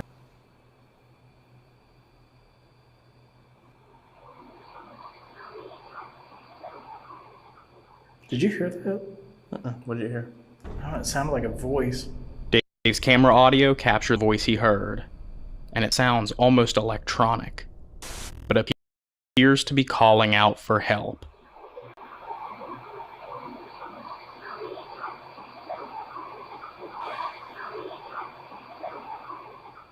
Did you hear that? What did you hear? Oh, it sounded like a voice. This is a sad moment. Had we understood what the voice was saying in the moment, we would have tried to help. Next thing the ghost tube says would have made a lot more sense. Open. Open. Yeah, the doors are open. Did you know that? You don't have to stay in there. The doors are already open. Come on out into the hall.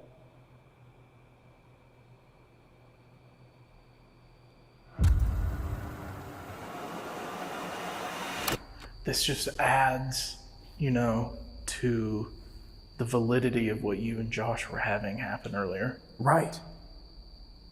Yeah, you're right though. It adds validity to what, like you said. Because since we came in here, nothing has gone off. And Josh and I had every piece of equipment that we set up go off. I'll be interested to see if, when they went back up to the hospital area, if they had stuff go off or not.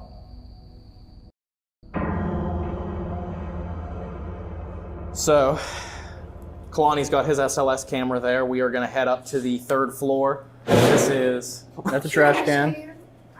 That was my nickname in high school. Your nickname was Trash Can? So, Kalani's got his SLS camera. We're going to go ahead and run up to the 3rd floor really fast.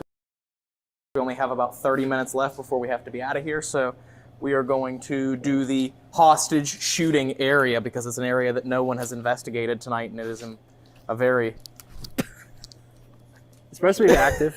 Dave just fell down. So sorry. Okay, There's a hole there. Don't point at me. Okay. All right, so we are getting ready to go up to the 3rd floor hostage shooting area. These are a part of the cell block where there was a very tragic incident where some inmates took some of the officers' guns and ended up shooting and killing 2 inmates and wounding others up there. So we haven't been up there yet. We only have about 30 minutes before we have to be out. So we're going to do this really quick and see what we can get up there. So you guys ready? Let's do it. Yeah, let's do it. My name's Kalani. That was me moving. I don't mean you any harm, and neither does anybody else in here. We would just like to get a bit of your story if you'd like to share it with us. I'm going to ask you a few questions, and if you'd like to answer, now would be a great time for us to hear your story. So if there's anyone from the hostage shooting that would like to come forward and communicate, I invite you to do so now.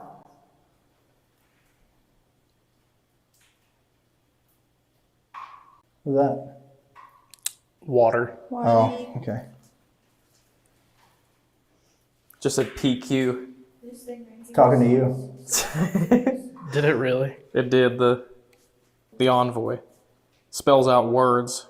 Yeah, so it does energy, temperature variance, and touch. Energy, temperature variance, and touch, and then it uses that to choose letters that it spells out. Yeah, so the best way to describe it's like a digital Ouija board, but there is no human influence on it. Right. We had the word hat come through. So there's nothing pre-programmed in it. It has to all be spelled out letter by letter. Gotcha. Okay, here we go. Starting EVP. If there's anybody here from the hostage shooting, can you come to this device and say hello?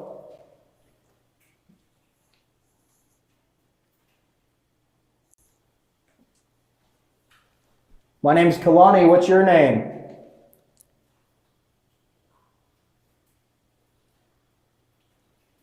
If you were a victim of the hostage shooting, can you tell me what caliber the gun was?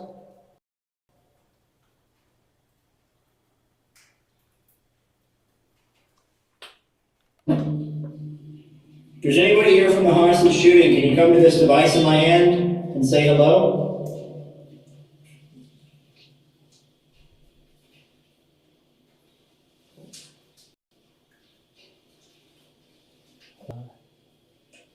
Yeah, it is. My name's Kalani. What's your name?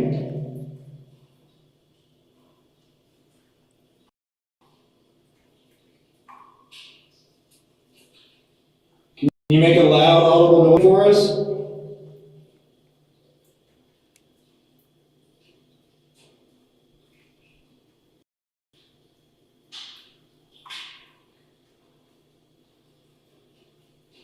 Is that us? I think that's water. If you were a victim of the hostage shooting, can you tell me what caliber the gun was?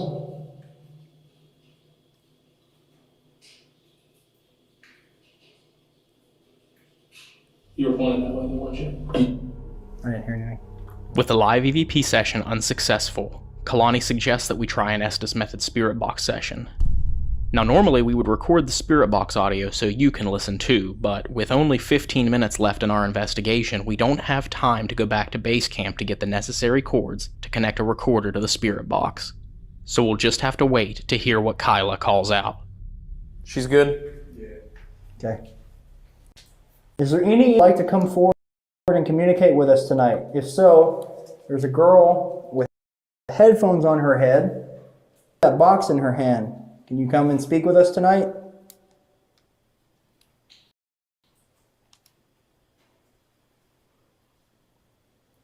Were you a part of the hostage shooting on this floor?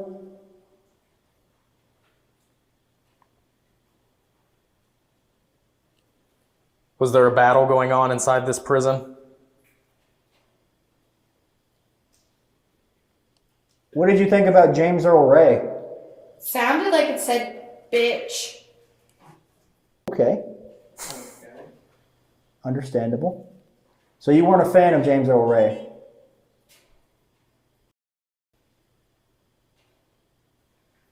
Was it depressing staying in here?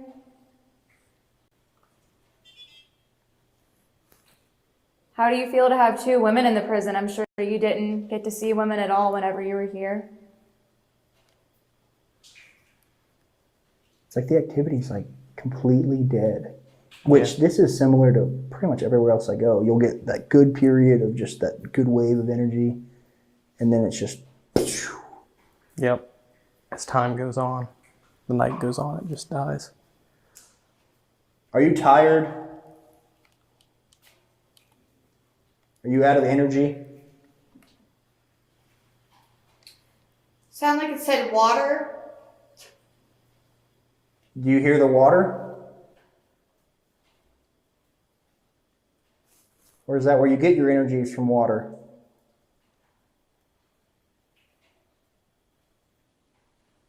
Did you ever make it out of here?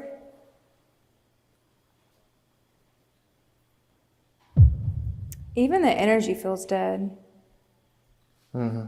Like it doesn't really feel like there's much. Let me ask you this.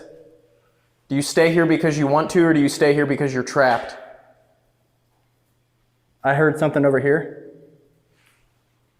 That was not water. It sounded like a physical step. Are you still over in the hospital area? Like all of my hair on my left side of my body is like raising. How much time do we have? Here, you come with me to the hospital. It's 3:30. Yeah, so we got 9 minutes.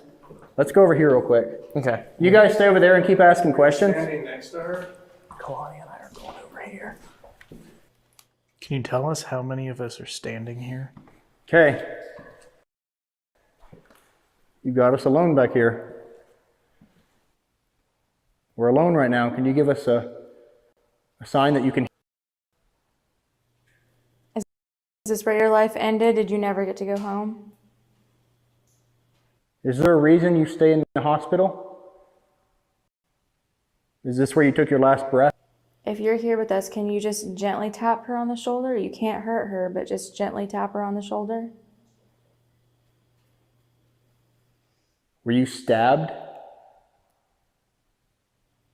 Which one of these cells was yours? Which number? Help. Touch me, kick me, scratch me, bite me. Do whatever you want.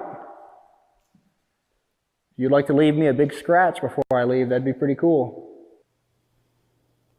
How can we help you?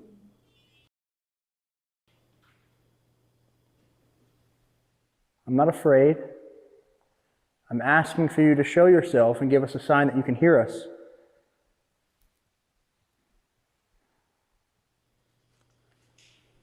We're getting ready to leave here in a few minutes. Can you say goodbye to us? If you were alive today, statement, quote, idea, thought, tell us right now. Oh, there's something in that hallway. Yeah, I literally just felt like there was someone standing behind me there. As I was standing there filming Kalani, I kind of turned around and I got an overwhelming feeling that there was standing back here behind me. But Getting like a super cold chill like behind my legs. Are you? Yeah.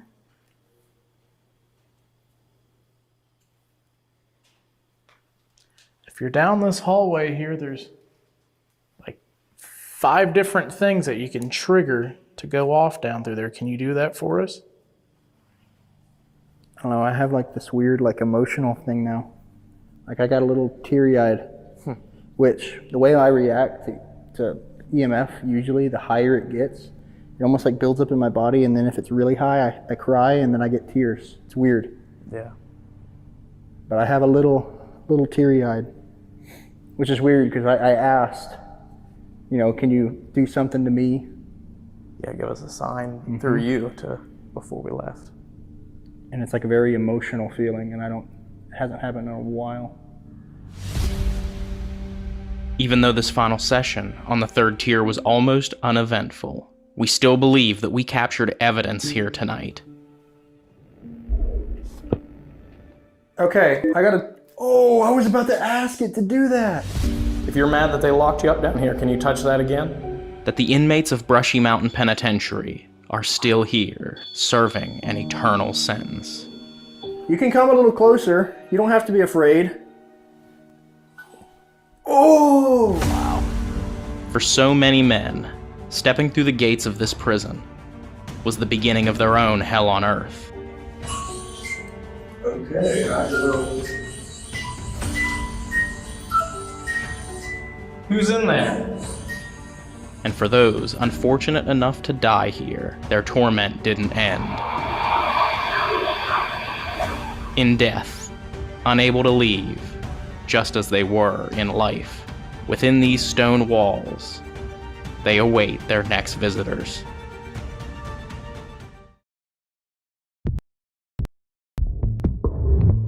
You know, when he would come there, that, you know, you could feel like an evil paw whole facility.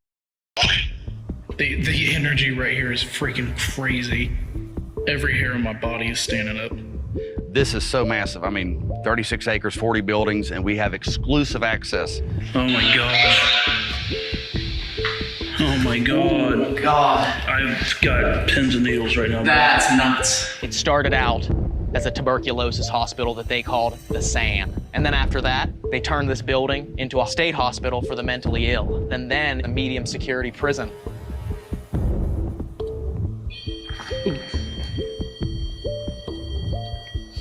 Hello there. I got the moments. That was wild. Whoa. What you got? I just felt What you got? Did you feel that? Yeah. You could just feel the evil in the place.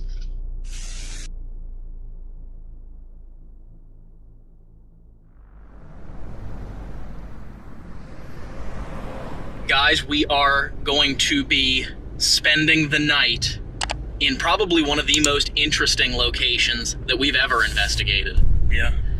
And the thing that's going to make this location so interesting is we've investigated prisons before, we've investigated tuberculosis sanatoriums before, and we've investigated mental hospitals before. But tonight, this building is all 3 of those in one. Oh yeah. It's like the full spectrum. It is. The holy grail of investigation locations. One of the coolest things I think about this investigation is they just opened up for paranormal investigations. Oh yeah. Nice. We're within the first few groups that have ever investigated this location. Yeah, we are. Tonight, we're going to be spending the night at SCI Crescent. I'm really excited to see what we can actually capture tonight. All right, we are turning right onto Correction Road. Got the same goose. Oh wow, here we are. Here we go, guys. Comes. Oh wait, I think I see it. Oh, there's some big it is. buildings. I see it. Oh man. Wow. Oh my god, there it is. Wow. This is kind of crazy. Gorgeous. Look at this. Guys. We are officially entering the first gate at Crescent State Prison. This is nuts, you guys. It's official. I mean, look at all of these different buildings all over this property. It's just crazy. And they just literally said we have all but pretty much one access to.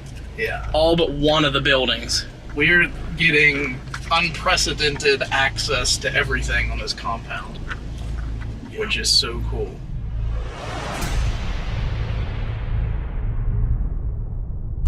So guys, here we are. We are inside the compound at SCI Crescent. This is so massive. I mean, 36 acres, 40 buildings, and we have exclusive access to all of this ourselves. I mean, this is crazy. Yeah, and it's kind of crazy because when we got here, they said all of the buildings are unlocked. And they basically said, go into whichever ones you want to go into. So all of these 36 acres, it is literally just an entire mountaintop of possible paranormal activity. It's like as soon as we crossed the threshold of the property, like the entire atmosphere just changed. Yes. I really think that once nightfall happens, it's going to be an entirely different animal. Absolutely. And the cool thing about this prison is that it started out as a tuberculosis hospital called the SAN. And you talk about tuberculosis, one of the most contagious and deadly diseases in American history. You're talking about almost everybody from the state of Pennsylvania traveling here to this mountaintop to be quarantined and to live within this compound, to be treated and hopefully cured of the deadly disease tuberculosis. And then after that, they turned this building into a hospital, state hospital for the mentally ill. You think about the energy and the souls that are left behind from that. And then you move on from that, and then in 1987, they opened this up as a medium security prison. And this housed dangerous people in the state of Pennsylvania, including serial killers. I think it's going to be an interesting night, especially given, you know, all of the history of the place, that none of them ever recorded like very good administration or staff. It was always poor treatment when all of the different facilities were here. Yeah, that's, if you think about it, a stain on this land, a stain on these buildings.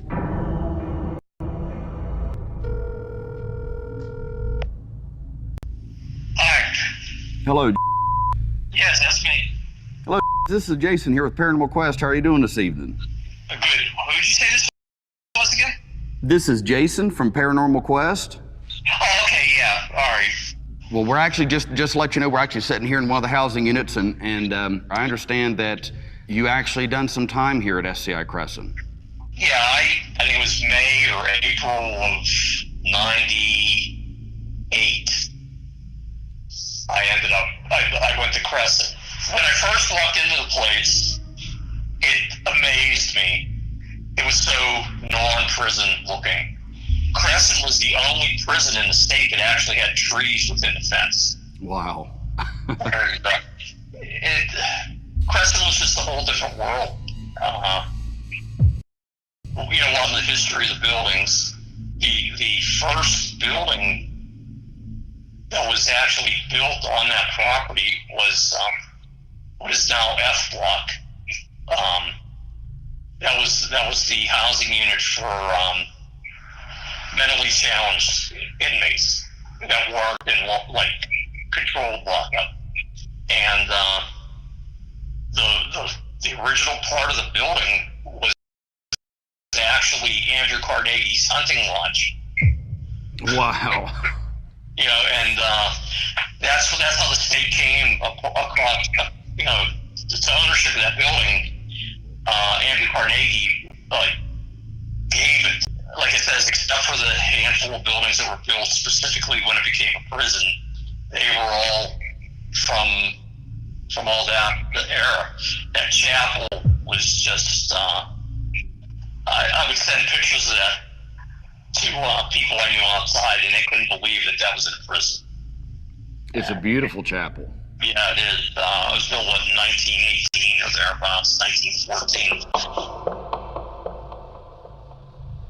Is there any episodes of really violent encounters that maybe you perhaps witnessed that, obviously not going into details, anything that you're willing to talk about that you did witness here, and if so? Yeah, I remember standing waiting to get in the shower, and just, you know, casual chit-chat with the guy next to me, and he just said, you can go ahead of me. And I go in, I'm in the shower, and then I see him come in, he gets in the shower next to me, I see like 2 or 3 guys standing in front of his shower, like they were talking to him. And the next thing I know, they rush into the shower, and he comes out. He literally looked like somebody poured a bucket of red paint over his entire body when he came out of that shower. And yeah, they stabbed him up real bad. You know, he collapsed out on the pier, and then they took him out. They locked us down for like a week, and real police came in and investigated. They were looking at blood droppings all over the floor, and that was probably the worst I've seen. I would like to ask you, I remember you had made a mention of at least one of the chaplains felt that there was an evil, some type of evil that hanged over Crescent. Yeah, a lot of people would talk about this, things that, he said when he came in there that, you could feel like an evil pall over the whole facility. I knew there was a guy, he was a lifer. Him and one other guy were cellies all the time, and I was just like real good friends. One day, he comes to my door, and he knocks and goes, "Hey, I got my Z code, which is a single cell." I says, "All right." He goes, "I already talked to the COs. It's going to happen in a couple days." And then they come back to my door, and he says, "Hey, if I lose my Z code again, would you want to sell off with me?" And I'm thinking, sure, why not? So he got his Z code, and they moved him to another block. About a year or 2 later, he did lose his Z code, and they put somebody in his cell, and within a week, he killed that guy. Wow. Now, the guy, there was an issue that this guy wasn't all that great of a guy. And I keep thinking in the back of my mind, wow, that could have been me. And somebody told me he would come to the office and tell them, "I want that guy out of my cell, or I'm gonna kill him." And he did. But then the chaplain made a point that there was some evil that took him over. You can just feel the evil in the place. Okay, the sun has just set, and now it's time for Echo SCI Crescent. I mean, it was already spooky in the daytime, but obviously as it's gotten darker, it's a different animal. It's like literally pitch black right now. The only lights we have right now are the 2 lights that Ryan and Dave were holding, and not even anything from the moon. It's really, really overcast, so it's different. So what do you say, guys? Time to investigate this place? Heck yeah, let's do it. Let's go lights out. Let's do it.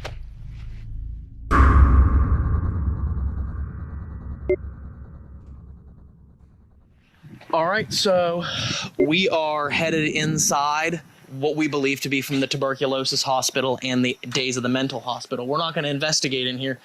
We're dropping off a trail cam to see if the trail cam itself will actually pick up any movement or anything while we are in the medical building, a completely separate building. So,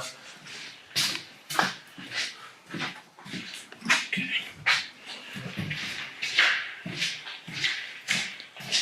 All right, and it is Steve and I. So Steve and I are going to be hitting medical together, but... All right, so Jason and I have separated from Ryan and Steve. We're actually getting ready to head into the D building, right? One of the newer housing units. So we're kind of like pods, right? Right. And then in a little bit, we're going to be going over to building A, which is one of the more traditional cell blocks, and which is in one of the closest buildings.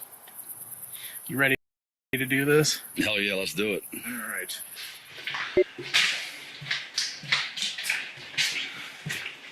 This is creepy, dude. Yeah. I got a bad feeling right here. Yeah, these hallways are freaking ominous. Oh yeah, man, I got chills right now. Ooh. Yeah, I got a oh, there's like a blast of energy around me right now. Yeah, it's like right behind me. Hello? We literally just walked into this building. Yeah. Man, it literally sent chills right up my spine. That was nuts. My name's Steve. My buddy Ryan. Our other friends Dave and Jason will be around the property too. We mean no disrespect, no harm. We're just here to communicate with anyone. Oh, what was that? It's really bad.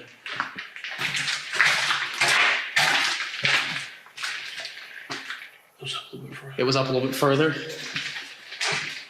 That sounded like something slamming. Yeah. We're just here to communicate with anyone. Oh, what was that? Hello? We're not officers, we're not inmates. We're here with permission from the new property owners. Could you make that sound again?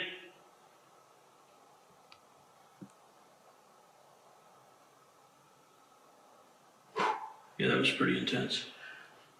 Yeah, it was crazy because what did I say as soon as I was like, I have chills. Yeah. And then as soon as I, like literally 30 seconds after we felt chills, there was that loud slamming Like sound. a thud almost. Yeah, so it just goes to show you when you have a feeling, you just have to go with your gut. Heck yeah. Okay, let's set this up and get out of here. Cover this hallway.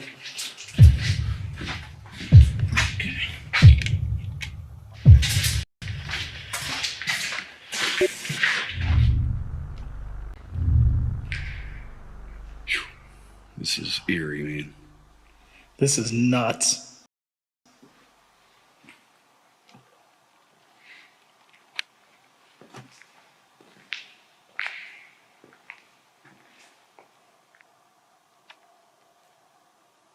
It's so quiet. It's very quiet.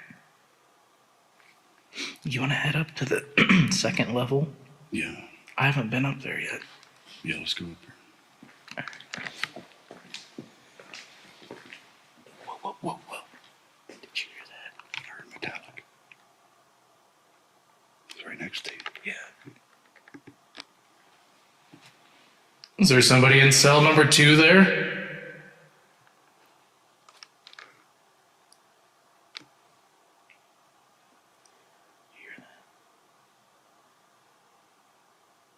We're going to be heading up to the second tier here, so if anybody wants to come and speak with us, that's where you'll find us.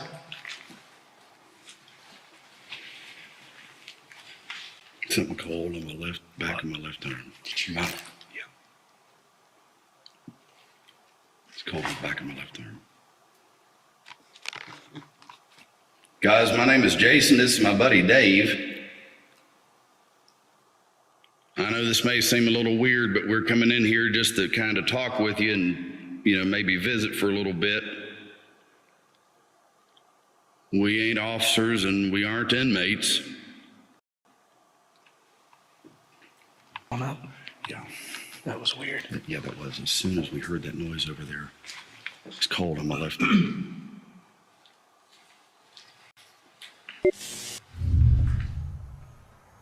All right, so we are getting ready to go inside of the medical building. Now, the thing about the medical building is it was not just used when this was a prison. Even though it did take care of the health care of the inmates, what it also was used for was the tuberculosis hospital. This is one of the original buildings from 1912, and it also was used during the years when this was a state hospital for the mentally ill. So there's a lot of history with this. A lot of reasons for paranormal activity in here. So Steve and I are going to hit this first. We'll see what happens.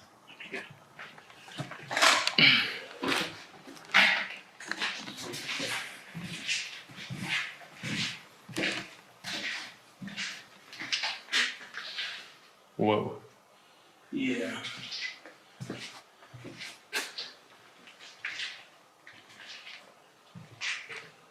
This is X-ray right here.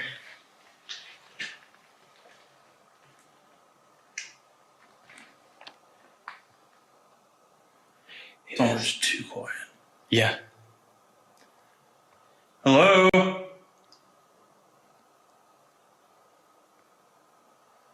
We're not from around here.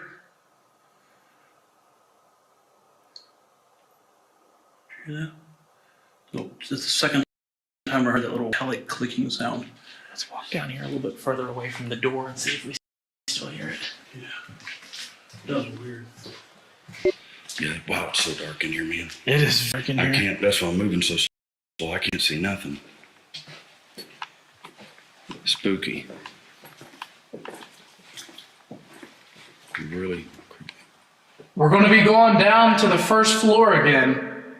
What? That I heard something right before you said that.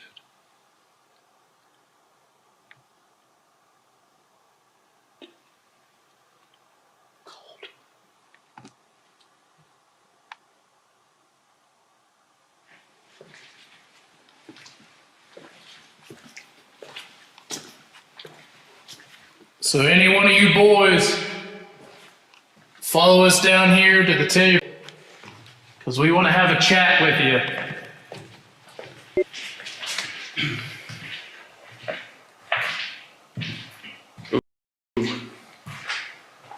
These are kind of weird. These have beds. Yeah. Must have been like treatment rooms or something. Yeah. Do you want to set up right here real quick and see if we can get any activity? Yeah, there's this right here. Oh, I've got cold chills so bad.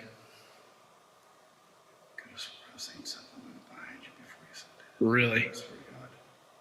Guys, now we don't come in here with no disrespect. We don't care what brought you here. We're just here just to talk to you right now.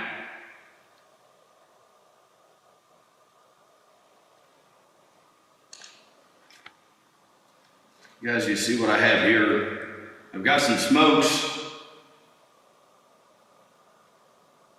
If someone comes down here and speaks to Dave and I'll leave one of these here for you.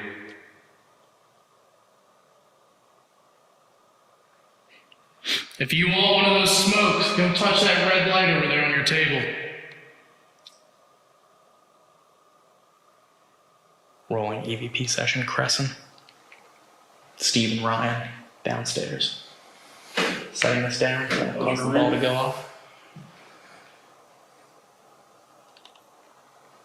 What was that? What'd you hear? Sounded like movement right behind me. If that's you and you want to come in here, I just set a little black box down on this table. And what we're going to do is I'm going to ask you questions, or Steve and I are going to ask you questions, and then we're going to play it back and see if we can hear your voice. We're not officers or inmates. We're just visitors. We're here with permission. We mean no harm, no disrespect. We just want to communicate with you if you want to.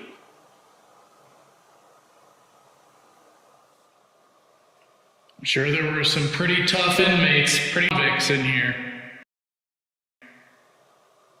So if you're here, come down and talk to us.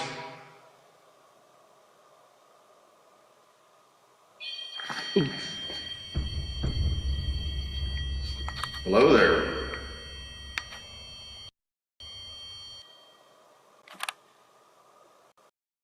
Thank you for doing that. That was strange. Did you see that light up like that? Did you hear it? What were these rooms used for with the beds? Were you being treated here or punished here?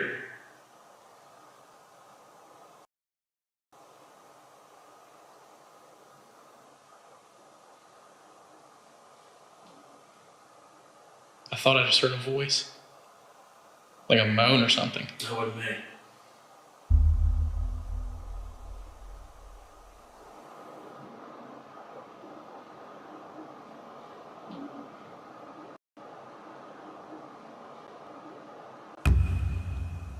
Were you here when this was the sand? Or are you here from when this was a prison? How long you been here, Crescent? How long have you been down?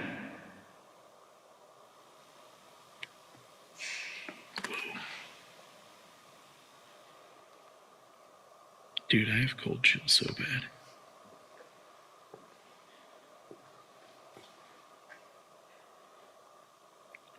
Come on out, guys.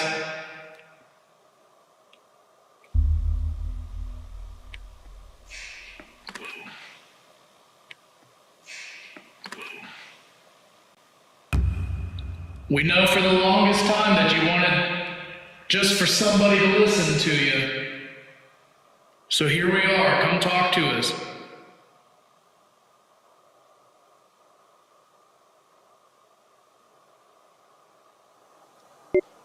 Do you miss your homes? Families?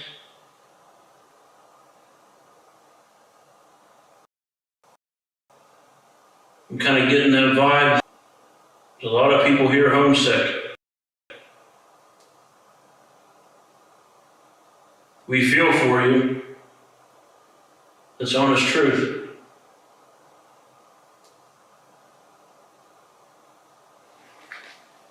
Okay. I want to live review this real quick. Oh, yeah. Going EVP session Crescent. Steve and Ryan downstairs.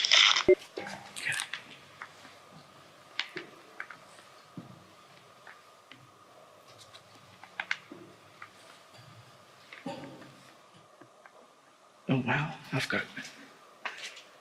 I'm feeling something like crazy right here. We not allowed up here? Are you feeling that? I've been feeling something. Look, Dave and I, we don't know, but you have to tell us.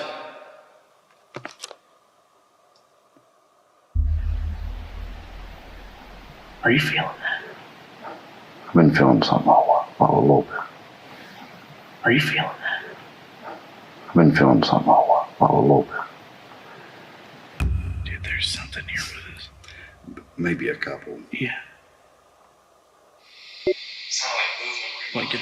Might get to the post. If that's you and you want to come in here, I just set a black box down on this table. And we're going to do What the heck was What was that? that? That was right here behind me. What was that? Hello? Something literally just moved behind you. It's like something got thrown. Yeah. Did you throw something?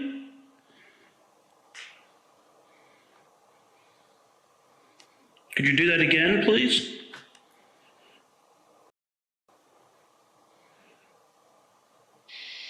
put a black box down on this table.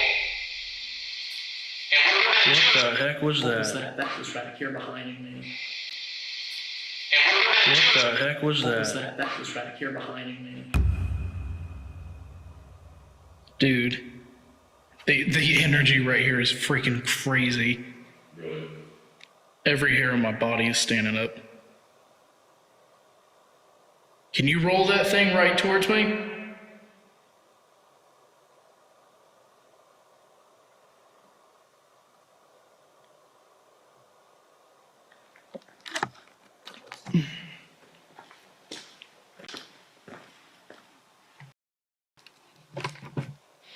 This is, I think, coming up on the last question here, and so far nothing that I could tell, but like you said, Steve,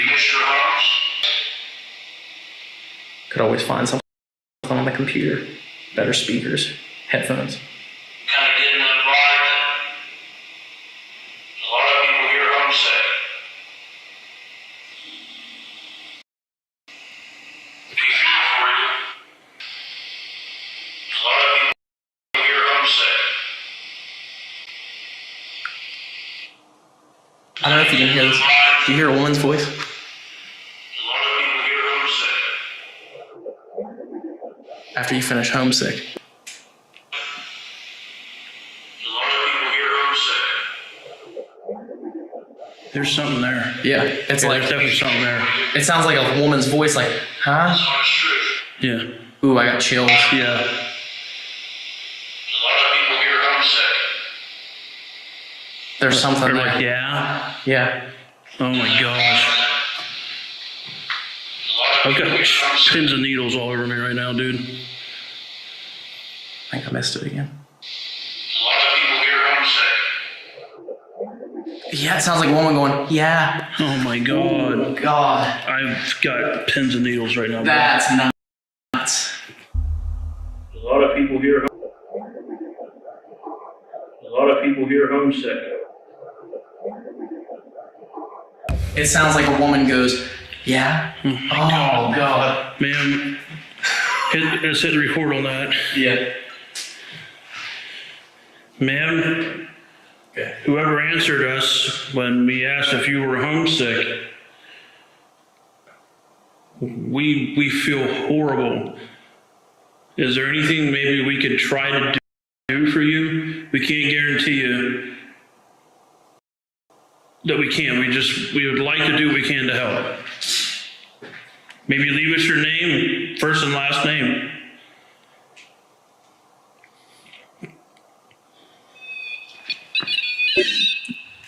And I'll leave you. Oh yeah, you can play with them both. Where'd you go? Down here. Yeah, I mean, for a second I thought they were trying to flank us. Dude, that was one of the craziest energies I've felt in a long time over there. Dude. There's somebody down there, man. Oh yeah, I told you. Well, obviously, but that energy there was nuts. Yo, over here, man. You see us?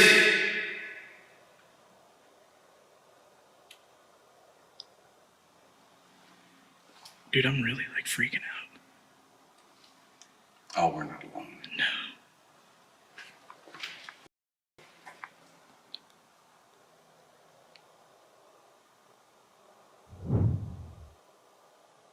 There's no reason it should be going off. No, dude, and even with the other one going off.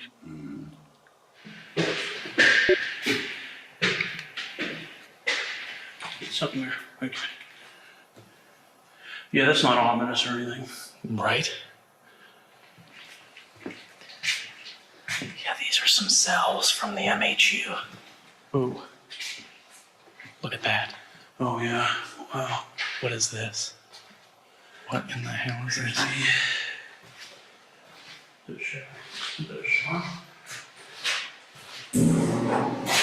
Damn, dude, is this how they showered them? Oh, looks like it. What the hell? I didn't even see insane. Literally put them in a cage to give them a shower. That is insane. I'm holding this in my hand. You can answer me or Jim by talking to this. Or by lighting up the ball over there for yes, like you have been doing. Are you upset that we're in here?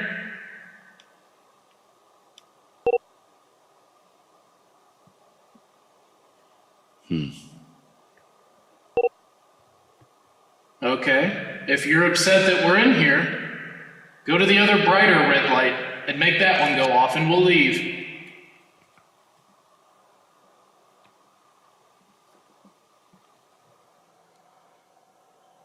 Obviously, you've heard that we're up here and we're not very quiet walking. Like downstairs up here, we mean no harm, no disrespect. We're not inmates, we're not officers, we're not doctors, we're not medical staff. We're just visitors. I'm actually from West Virginia. Ryan's from West Virginia. We're here with permission. And we would just like to make communication with anyone who wishes to make communication with us. You guys okay with that?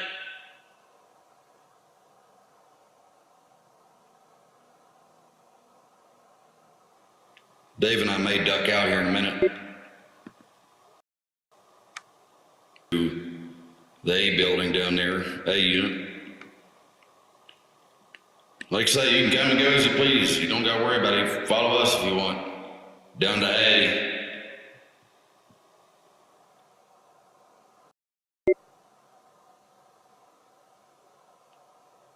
I thought I heard something down here. Yeah.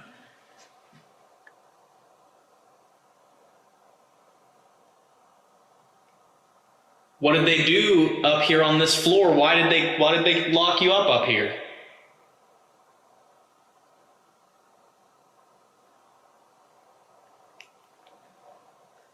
Do you miss your homes, your families?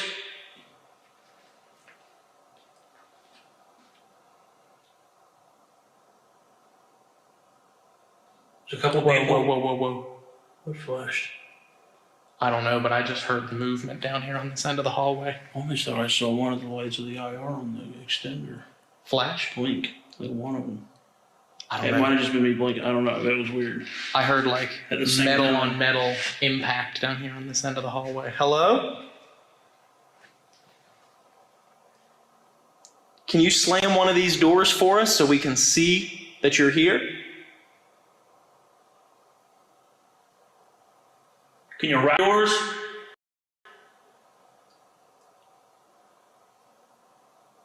You do realize your doors are open. You don't have to stay in your cells or your rooms, whatever you want to call them.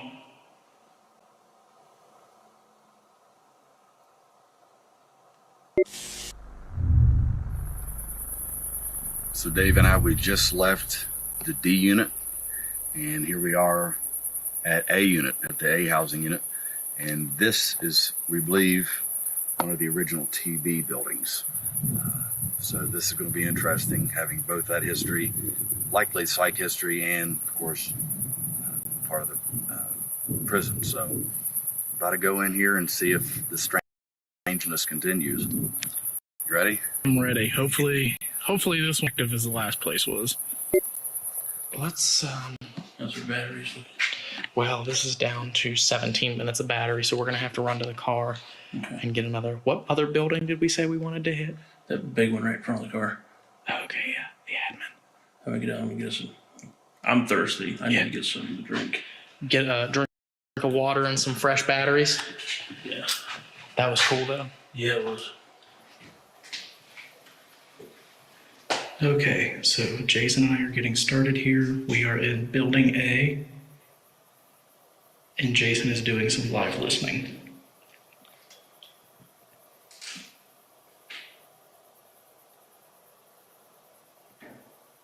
Whoa.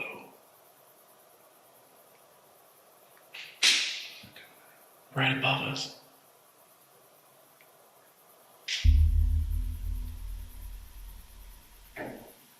Whoa. Whoa.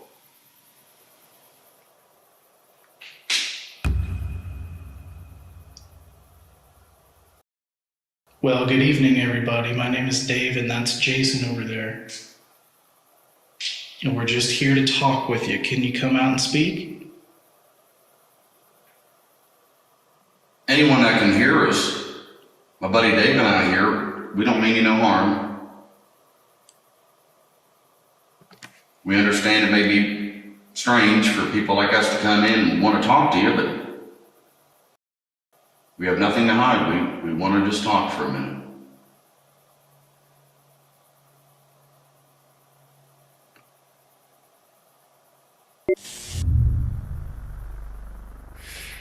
All right, Steve, you ready to head inside here? We're in the admin building now. I've not even been in this building Me yet. either. So it's going to be really interesting. Yeah, and literally just opened up this. We weren't sure if this was going to be unlocked, so we didn't start filming yet, but it is. You got to go in through these big barred doors. This was also one of the original tuberculosis buildings. 1912, I believe, is when they built this. To be used as, whoa, What's that? cobwebs. I got spider webs on my arm right now. It's in the middle of the room. Why would there be spider webs right here? Check around. Flashlight. Just in case. Don't see anything. There's nothing. No. Oh, it moved to my face now, and I didn't even move. Do I have anything on my face? I don't see anything. This is crazy. It's like spider web charge. I literally thought I just walked through a spider web. Whew. There we go. Where we go? Like, look. Look at the hair on my arm. Yeah. Standing up. It's crazy. I don't know what way I want to go. Dave and I should be able to hear you if you can give us a knock or perhaps speak very loud for us?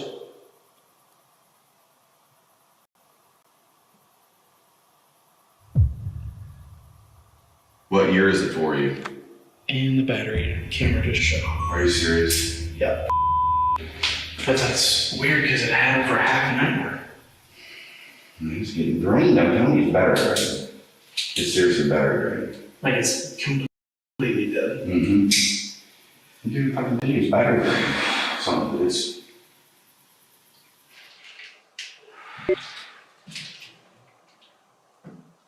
They brought them here to try and cure them, but obviously, up until the 1960s, that really wasn't something that... It's a place to help people. Yeah. It's supposed to be. Yeah. Wait, listen.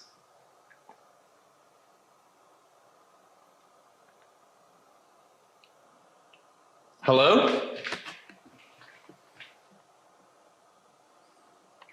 I just had a cold brush of air right past my face. Yeah, I feel that.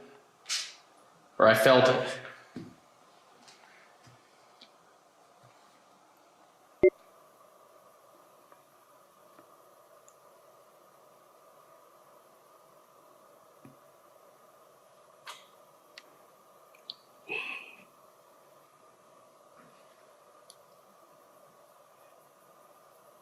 We can hear you down there.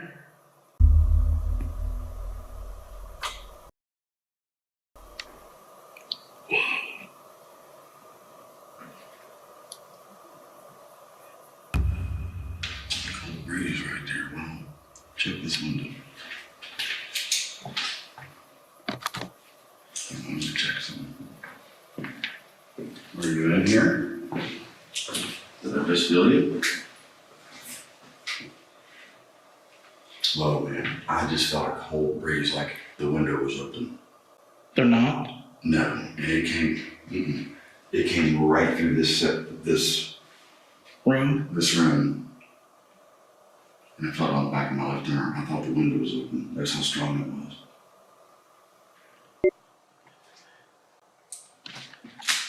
That was back here, behind that camera.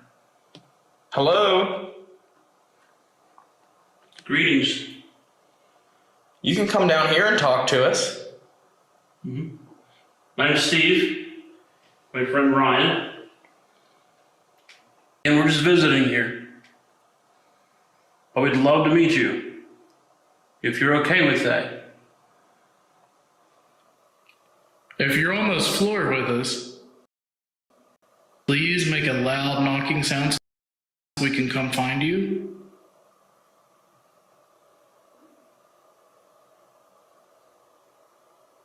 Can you please make a loud knocking sound so we can come find you?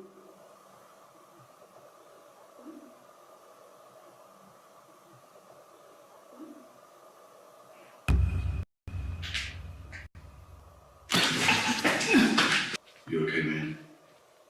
Literally, something just tickled my neck. Here, let me see the camera. Oh my god, I was spinning around because I was about to walk out there. It felt like something went right on the side of my neck. Oh my god. Hello? That was really weird, man. Yeah. That has me a little bit fried out. Do you like Dave? Come out and meet us, please. We can't guarantee that we'll hear you or see you. It's just us being able to feel that you're here or see a sign that you're here would be amazing. What was that? Did you hear that? What was that? It's just us being able to feel that you're here or see a sign that you're here would be amazing. What was that? Did you hear? What was that? It sounded like right before you talked. It sounded like something was like moving right here. To think people need to always remember is in darkness. So when something like that happens,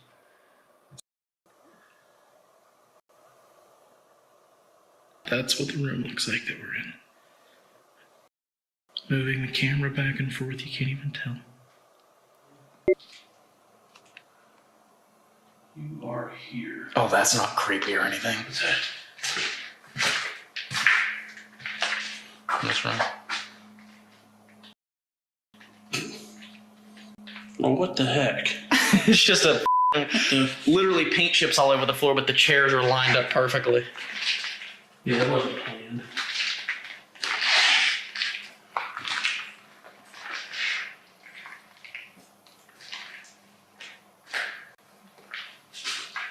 We found out where some of the draft might be coming from. Yeah, these windows are open.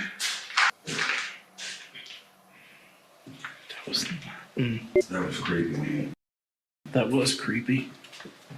I don't really necessarily know if I like that something was tick. Well, like you said, unless it was a TV patient, but if it was an inmate, they're either being real creepy or maybe that's how they're showing you that they're dominant. Maybe. I don't know. But that's creepy. Yeah. All right, so we just met back up, and Dave and I are going to get the trail cam. It was weird because when Steve and I were in here earlier, it was like something slammed, and there was a strong energy in here. We're just here to communicate with anyone. Oh, what was that?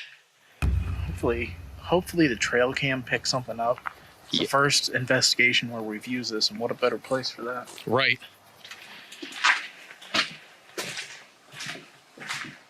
Upper floor? Or nah. Just this floor? Just this floor.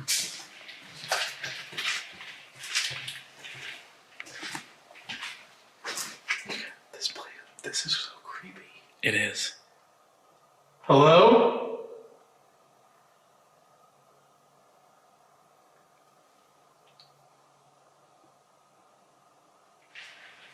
Yeah, the trail cam is just a little way, just a little bit further down.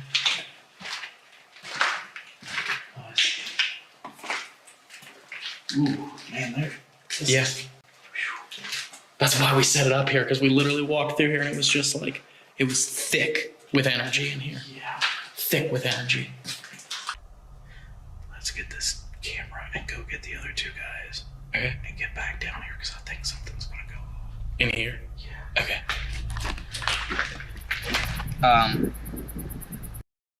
But this was at 12:47. So this would have been an hour ago. Like an hour ago. It kicked on and recorded. Look. Nothing apparently. I thought I saw something there though. What would have caused it to trigger though? There was no way to know until we got home and reviewed the audio recorder that we had set up with the trail cam. We matched up the timestamps on the and right as the trail cam triggered,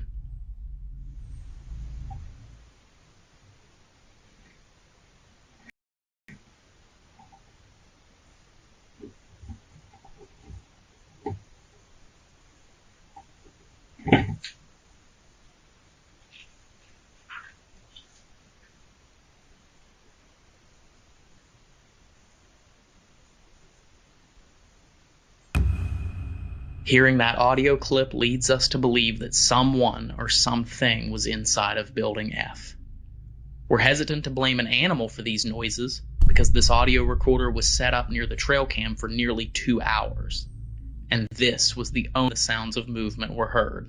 For 2 hours, all you can hear are instances of paint chips breaking free from the wall and falling to the floor. The only other interesting occurrence happened just 2 minutes before Dave and I came back to retrieve the trail cam, and it sounds like a door closes somewhere near the recorder.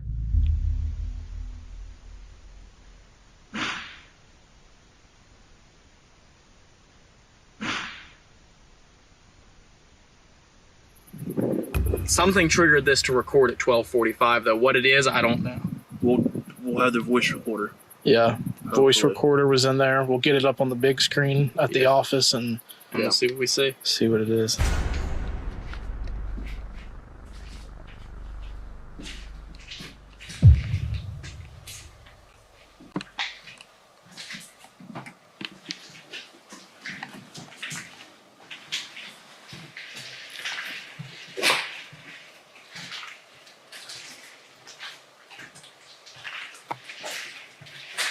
I do not like this hallway.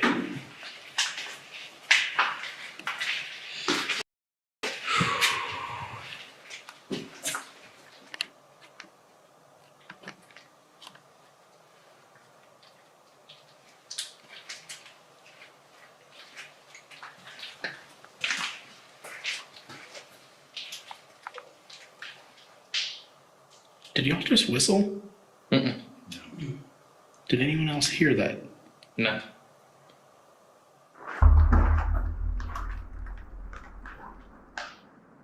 Did y'all just whistle? Did y'all just whistle? No. I just very clearly heard a... Well, I heard movement farther back behind us. Oh, that's weird. Not a whistle. Setting up REM pod down the hallway here. Get some cat balls. Yeah. Cat balls in the behind it. Okay.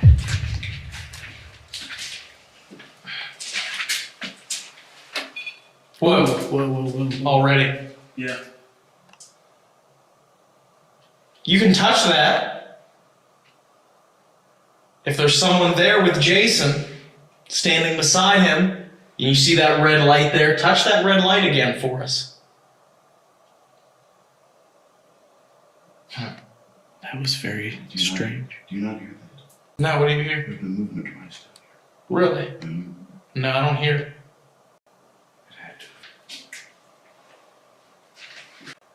Whoever's behind me, come down here beyond me, down there to the red light in the middle of the hallway. And if you would please reach down, maybe touch that device, or maybe put your foot on top of it, step on it. Steve and I were in here a little bit ago and we heard a really loud sound. It sounded like someone slammed a door or moved something in one of the rooms. Can you do that again for us?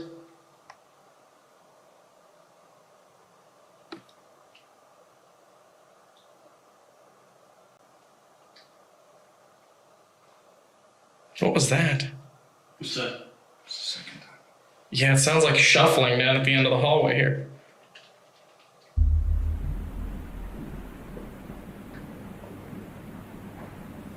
What was that? What's that? The energy in here that was so strong. It feels like something could just pop off at any moment. Yeah.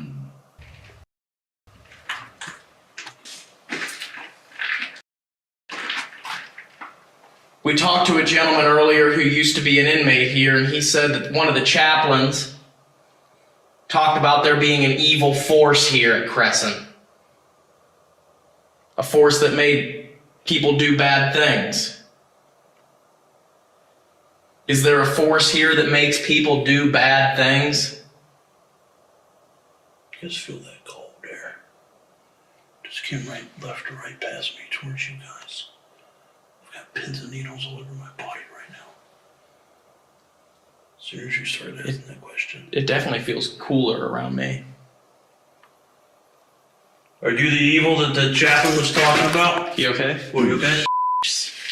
That's the third freaking time today, man. Something just You serious? ran its finger right up my leg. Whoa. You okay? Okay. It might have been a paint chip or a flash from, I don't know, in that doorway right there to the left. When you turned around and looked at Dave after he reached down for his foot, I saw like a flash of white about 3 to 4 feet off the ground right in the doorway. Was it as soon as I turned the light on? Yeah, that's what caused it. I mean, that's what. You say? But it was in the doorway. Like the light let you see what that was there. Yeah, I tried to. Yeah, that's what I was gonna try. Hey, Ryan, you were. Yeah, Ryan, I remember. Ryan I will be in the think you were standing right there. Just so we can. And you try were to maybe one step over this direction. Explain. Yeah, kind of like that. So I done this. That's exactly what I was doing. What I get with your light, just like that. I didn't see it when you did it that time. It would have been right about this level, about this far into the doorway. It just white movement. Wasn't even like a light per se. It was just lighter than the darkness. Yeah, it was an ash color. It went, like that. After you got touched. That's freaking creepy. I don't know if we picked it up. I know I saw movement. Yeah. And it wasn't like an LED. We'd like to take a couple minutes of your time and talk to you. Is that okay? If it is, try and pick up that red light down there. What was that? Was that you, Steve? No, he didn't move. It was right there. Yeah, it was literally right next to me. Yeah. Right here in the door. Whoa. If it is, try and pick up that red light down there. What was that? What was that? Was that you, Steve? No, he didn't move. It was right there. Yeah, it was literally right next to me. Yeah. Right here in the door. Whoa. If that chaplain was right, and there's an evil here, do your worst. There's only 4 of us here, we can't see you. Yeah, it's probably wrong to taunt. But we keep hearing at these places that there's always this dark and this malevolent, this, nasty energy or entity. Now's your chance to let us know that you exist, that you're here. Don't find that disrespectful. It's called curiosity.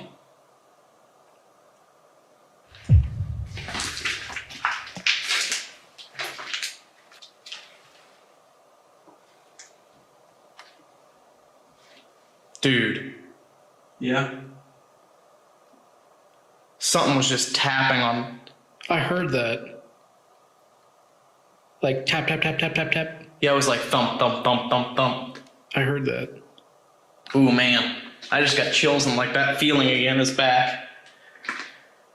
Ryan's down there by himself.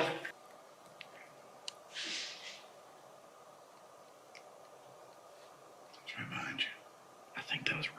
Was that you, Ryan? What'd you hear? It's behind you. That was back this way. A dragging sound. Yep. No, I didn't move. Yeah.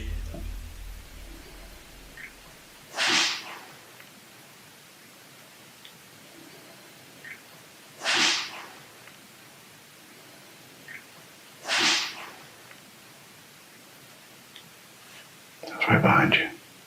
Yeah, that was. Hello down there.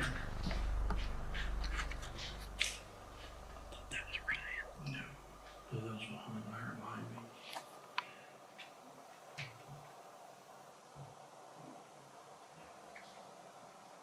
Dude. Something just knocked right on this door. The f***? I feel like something's about to happen to him down there. Who's knocking on this door right here? I just heard you. You tapped on it like 3 or 4 times. Very slowly, different.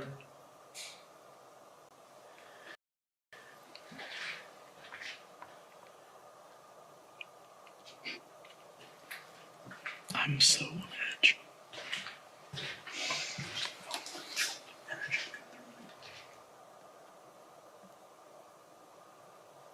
Okay. I'm coming back. Okay. Something was building. Yeah, dude, that was. That dragging noise lasted probably at least a couple moments. I mean, that was wow. What did I just felt What you got? Did you feel that? Yeah, yeah. Holy crap. It There felt like was, something flew through us. dude, there was like a. No, there was a flash of light down there. There was? Oh, man. What I happened? felt that. Yeah. Ooh, that was freaky, 'cause Something. we all 3 reacted to it at the same time. But I still got pins and needles. all What over did you there. feel? Well, it was like I was over here, but it just felt like I went to turn around and it was just like this whoosh. Mm-hmm. this whole area, as you came down this way, somebody just went right down this way. It was crazy. It was one pinpoint of sensation, electricity, right here on my eyelid, which is so random. Yeah. But that's what when you done this, and it was like static electricity right on my eye. That's what I felt. And just before that, we heard a very loud dragging sound down that way. Wow. Dude, It was like... I heard you say you heard the dragging sound. It was loud. Well, I thought it was you. No, I didn't move. That was hands down the weirdest. Yeah. That was pretty... That was like a wave of energy that hit me. And then both of you guys. That is freaky. And I went to turn like this and it just boom. It's like someone ran through us. Did you just pull my shirt? Did not move. Dude, something literally just on the back of my shirt. Who's here with us? Whoever is here with us, we feel you. Make a sound like this.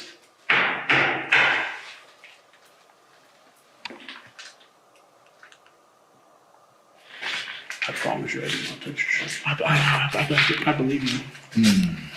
Because there's only so many things that can happen this direction before I turn that camera around this way. That literally, like, turn around. That was like, and I'm not joking. It was like, wow. Like it was like, holy crap! Did I do something to upset somebody? This is crazy, you guys. Like, I'm like floored. I still have pins and needles on. Yeah, it's not stopped at all. I would say this is definitely the building to come to if you come to Crescent. Yeah, F is definitely pretty charged. And we're on the main level. Yeah. It was definitely an attention getter, but I almost feel not lightheaded, but just seasick or something. Yeah, I don't know if I necessarily like the way that felt. Mm-mm. It was so weird. It was so fast. It was so fast.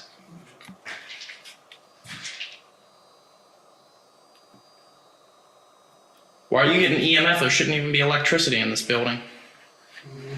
Is there electricity coming from that panel box? Shouldn't be. No. Wow. That was weird. That was strong. Yeah. I could see that all the way from here. I could hear it. Yeah. Steve had an EMF spike on the EDI meter right down there. Come on, we were talking earlier about how the chaplain actually used to say all the time that he felt an energy in here that was evil. He felt an energy in here that was bad. Not necessarily in this building, but on the property of Crescent. Is that true? Dude, what if that's what that was? That's what I think it was. Just that, at least the negative stuff. Yeah. As soon as I said earlier, show us your words. Mm-hmm. Yeah. As soon as I said, I'm like, ugh. Oh, I forgot you said that. Wasn't Yeah, exactly I don't that. feel it's. Yeah. I don't care to mess with it. Yeah, it wasn't exactly my best decision in life. Well, you feel, if you think about it, the amount of dark energy that this property has seen, the amount of death from the SAN, from the tuberculosis sanatorium, the amount of negative energy probably from the mental hospital. It's like a breeding pool for it. And then immediately, and then this besides when apparently Andrew Carnegie had a hunting lodge here, but after he gave it to the state, this land was used for nothing good. It was all tragedy, death, disease, illness, and incarceration. And one right after the other. One right after the other, after the other.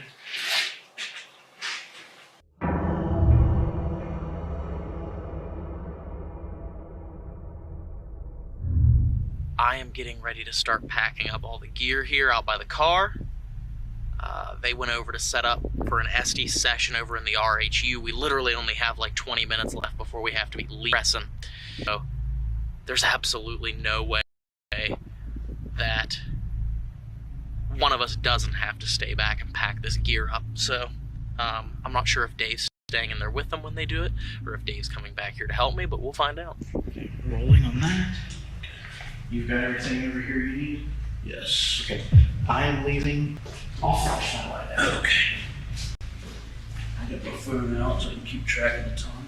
Okay. All right, Dave's leaving.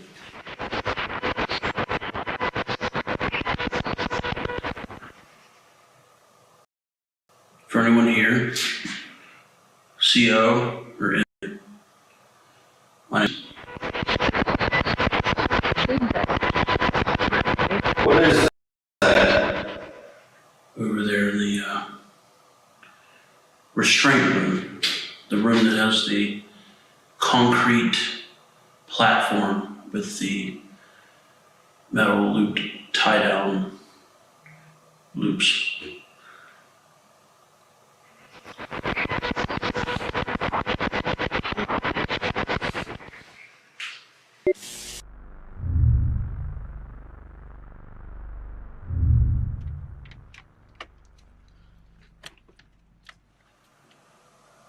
My friend Jason's over there in the cell block on the concrete platform in that cell.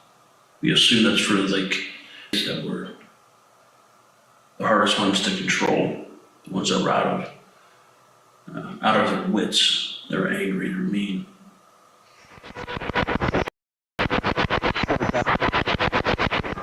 Can one of you go over there in that cell with my friend Jason and give him your name?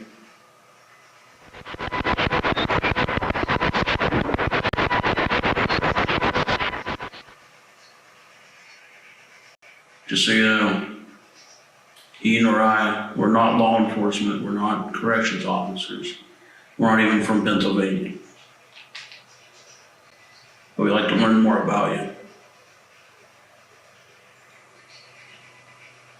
There's also some devices over there in that cell, next to him. If you touch any of those devices, they might light up. They might make a sound.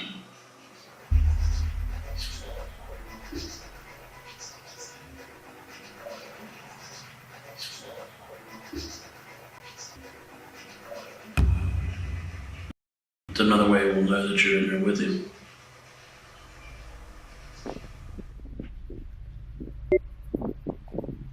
You get them all set up? Yeah. Okay. I got a camera rolling, by the way. Did they take the REM pod or? Yes. They did. They took the REM pod, the EDI, and a cat ball. Is it true that there were also serial killers incarcerated here?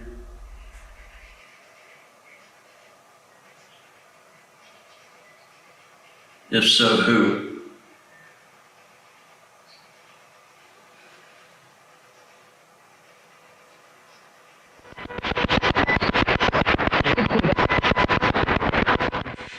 Hey, Steve. Yeah.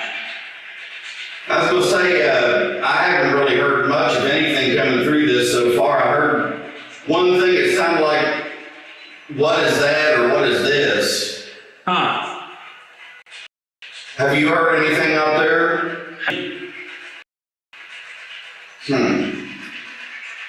It's 13 minutes till 4. EDI is going off. Oh, really? Put the headphones back on.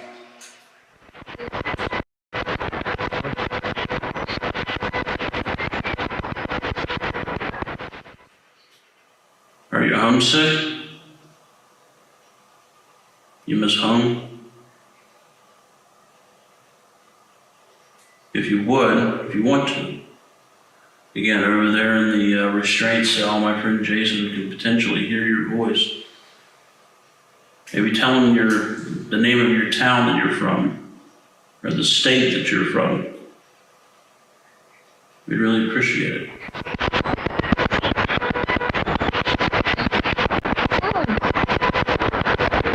Heard a female voice nearby, inaudible. So we're still packing stuff up here, and it's kind of weird because, you know, Jason was really freaked out after that last session because that energy literally went right through him. A couple moments. I mean, that was wild. Whoa. What you got? I just felt What you got? Did you feel that? Yeah. So, it's very weird. He was very apprehensive about that. Yeah, he was very apprehensive about going into the RHU and doing this right after that experience in Building F. So, a lot of weird stuff tonight. This has been a really cool investigation. It was evil. He felt an energy in here that was bad. Not necessarily in this building, but on the property of Crescent. Is that true?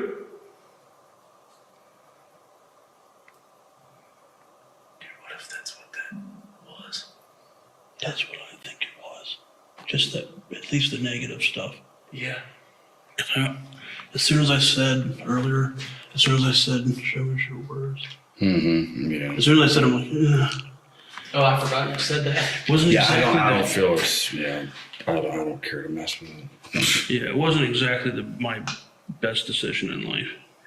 Well, you feel, if you think about it, the amount of dark energy that this property has seen, the amount of death from the SAN, from the tuberculosis sanatorium, the amount of negative energy probably from the mental hospital. It's like a breeding pool for it. And then immediately, and then this besides when apparently Andrew Carnegie had a hunting lodge here, but after he gave it to the state, this land was used for nothing good. It was all tragedy, death, disease, illness, and incarceration. And one right after the other. One right after the other, after the other.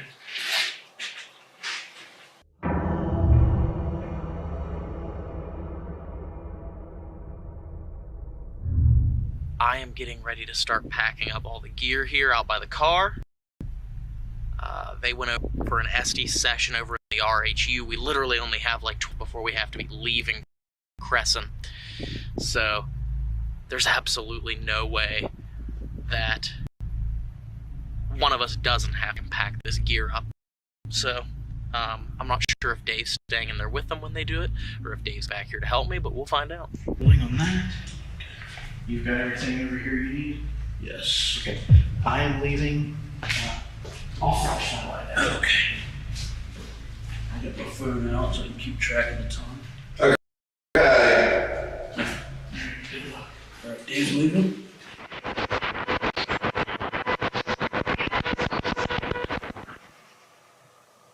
For anyone here, CO or inmate, my name is Steve. What is that?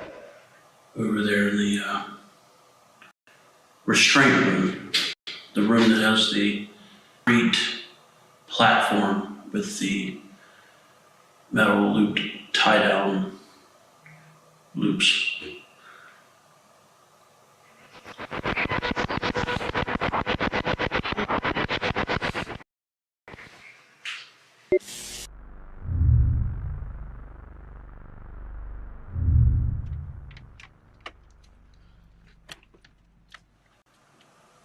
My friend Jason's over there in the cell block on the concrete platform.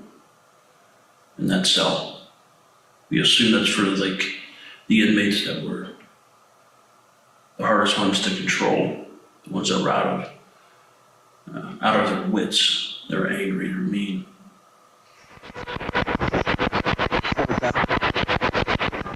Can one of you go over there in that cell with my friend Jason and give him your name?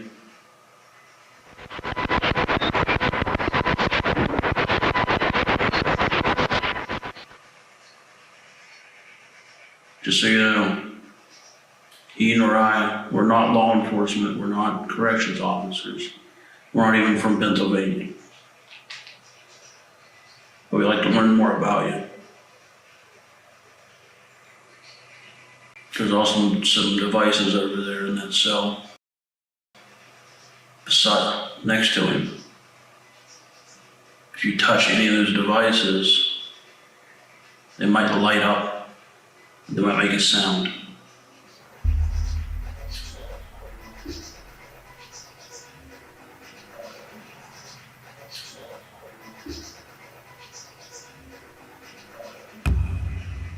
another way we'll know that you're in there with him. Did you get them all set up? Yeah. Okay. I got a camera rolling, by the way. Did they take the REM pod or? Yes, they did. They took the REM pod, the EDI, and a cat ball. Is it true that there were also serial killers incarcerated here?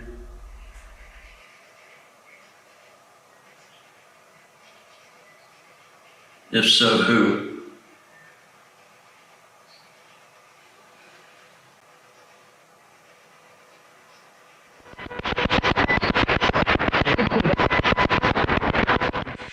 Hey, Steve. Yeah. I was gonna say, I haven't really heard much of anything coming through this so far. I heard one thing that sounded like, what is that or what is this? Huh. Have you heard anything out there? Haven't heard a thing. It's 13 minutes till 4. EDI is going off. Oh, really? Put the headphones back on.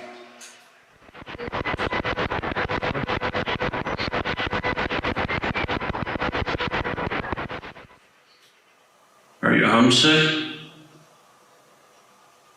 You miss home? If you would, if you want to. Again, over there in the restraint cell, my friend Jason can potentially hear your voice. Maybe tell him the name of your town that you're from, or the state that you're from. We'd really appreciate it.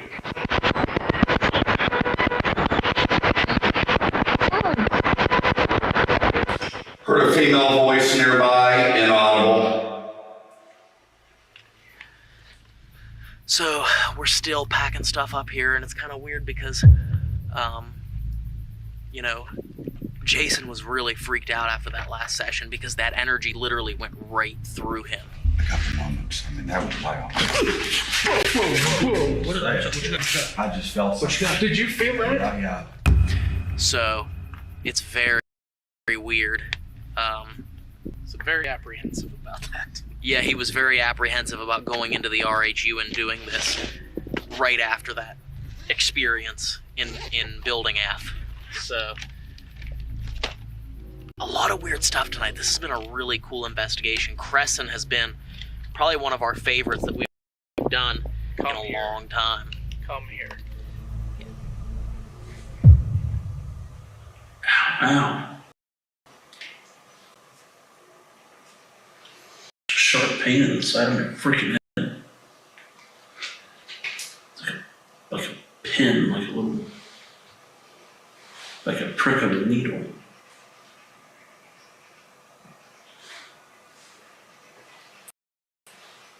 Who caused that pain in the side of my head? We're going to tell Jason your name. Taking the headphones off. Okay. It's quiet.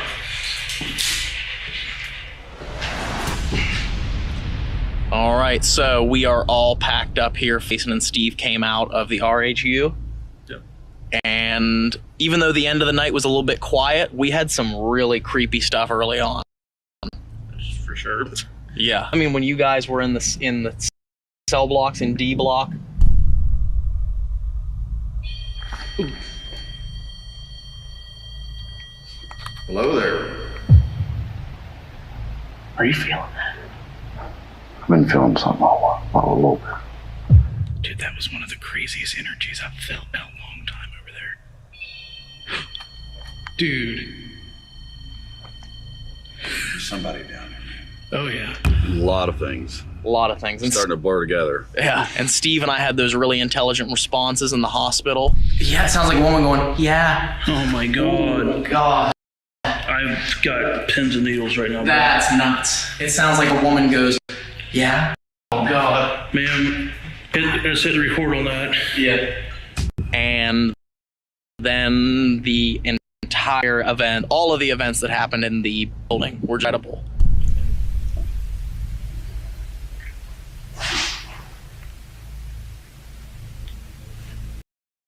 Right behind you. This whole area, as you came down this way, just somebody just went. That was like a wave of energy that hit me. And then both of you guys. That is freaky. But we have everything packed up here. We're going to have to leave the campus. And from here, road and head home. So, but tell them what they have to do, Jason. Hey, you know what to do. If you like this, share this episode with your friends and family. Hit like, subscribe, don't forget bell notifications, and stay tuned.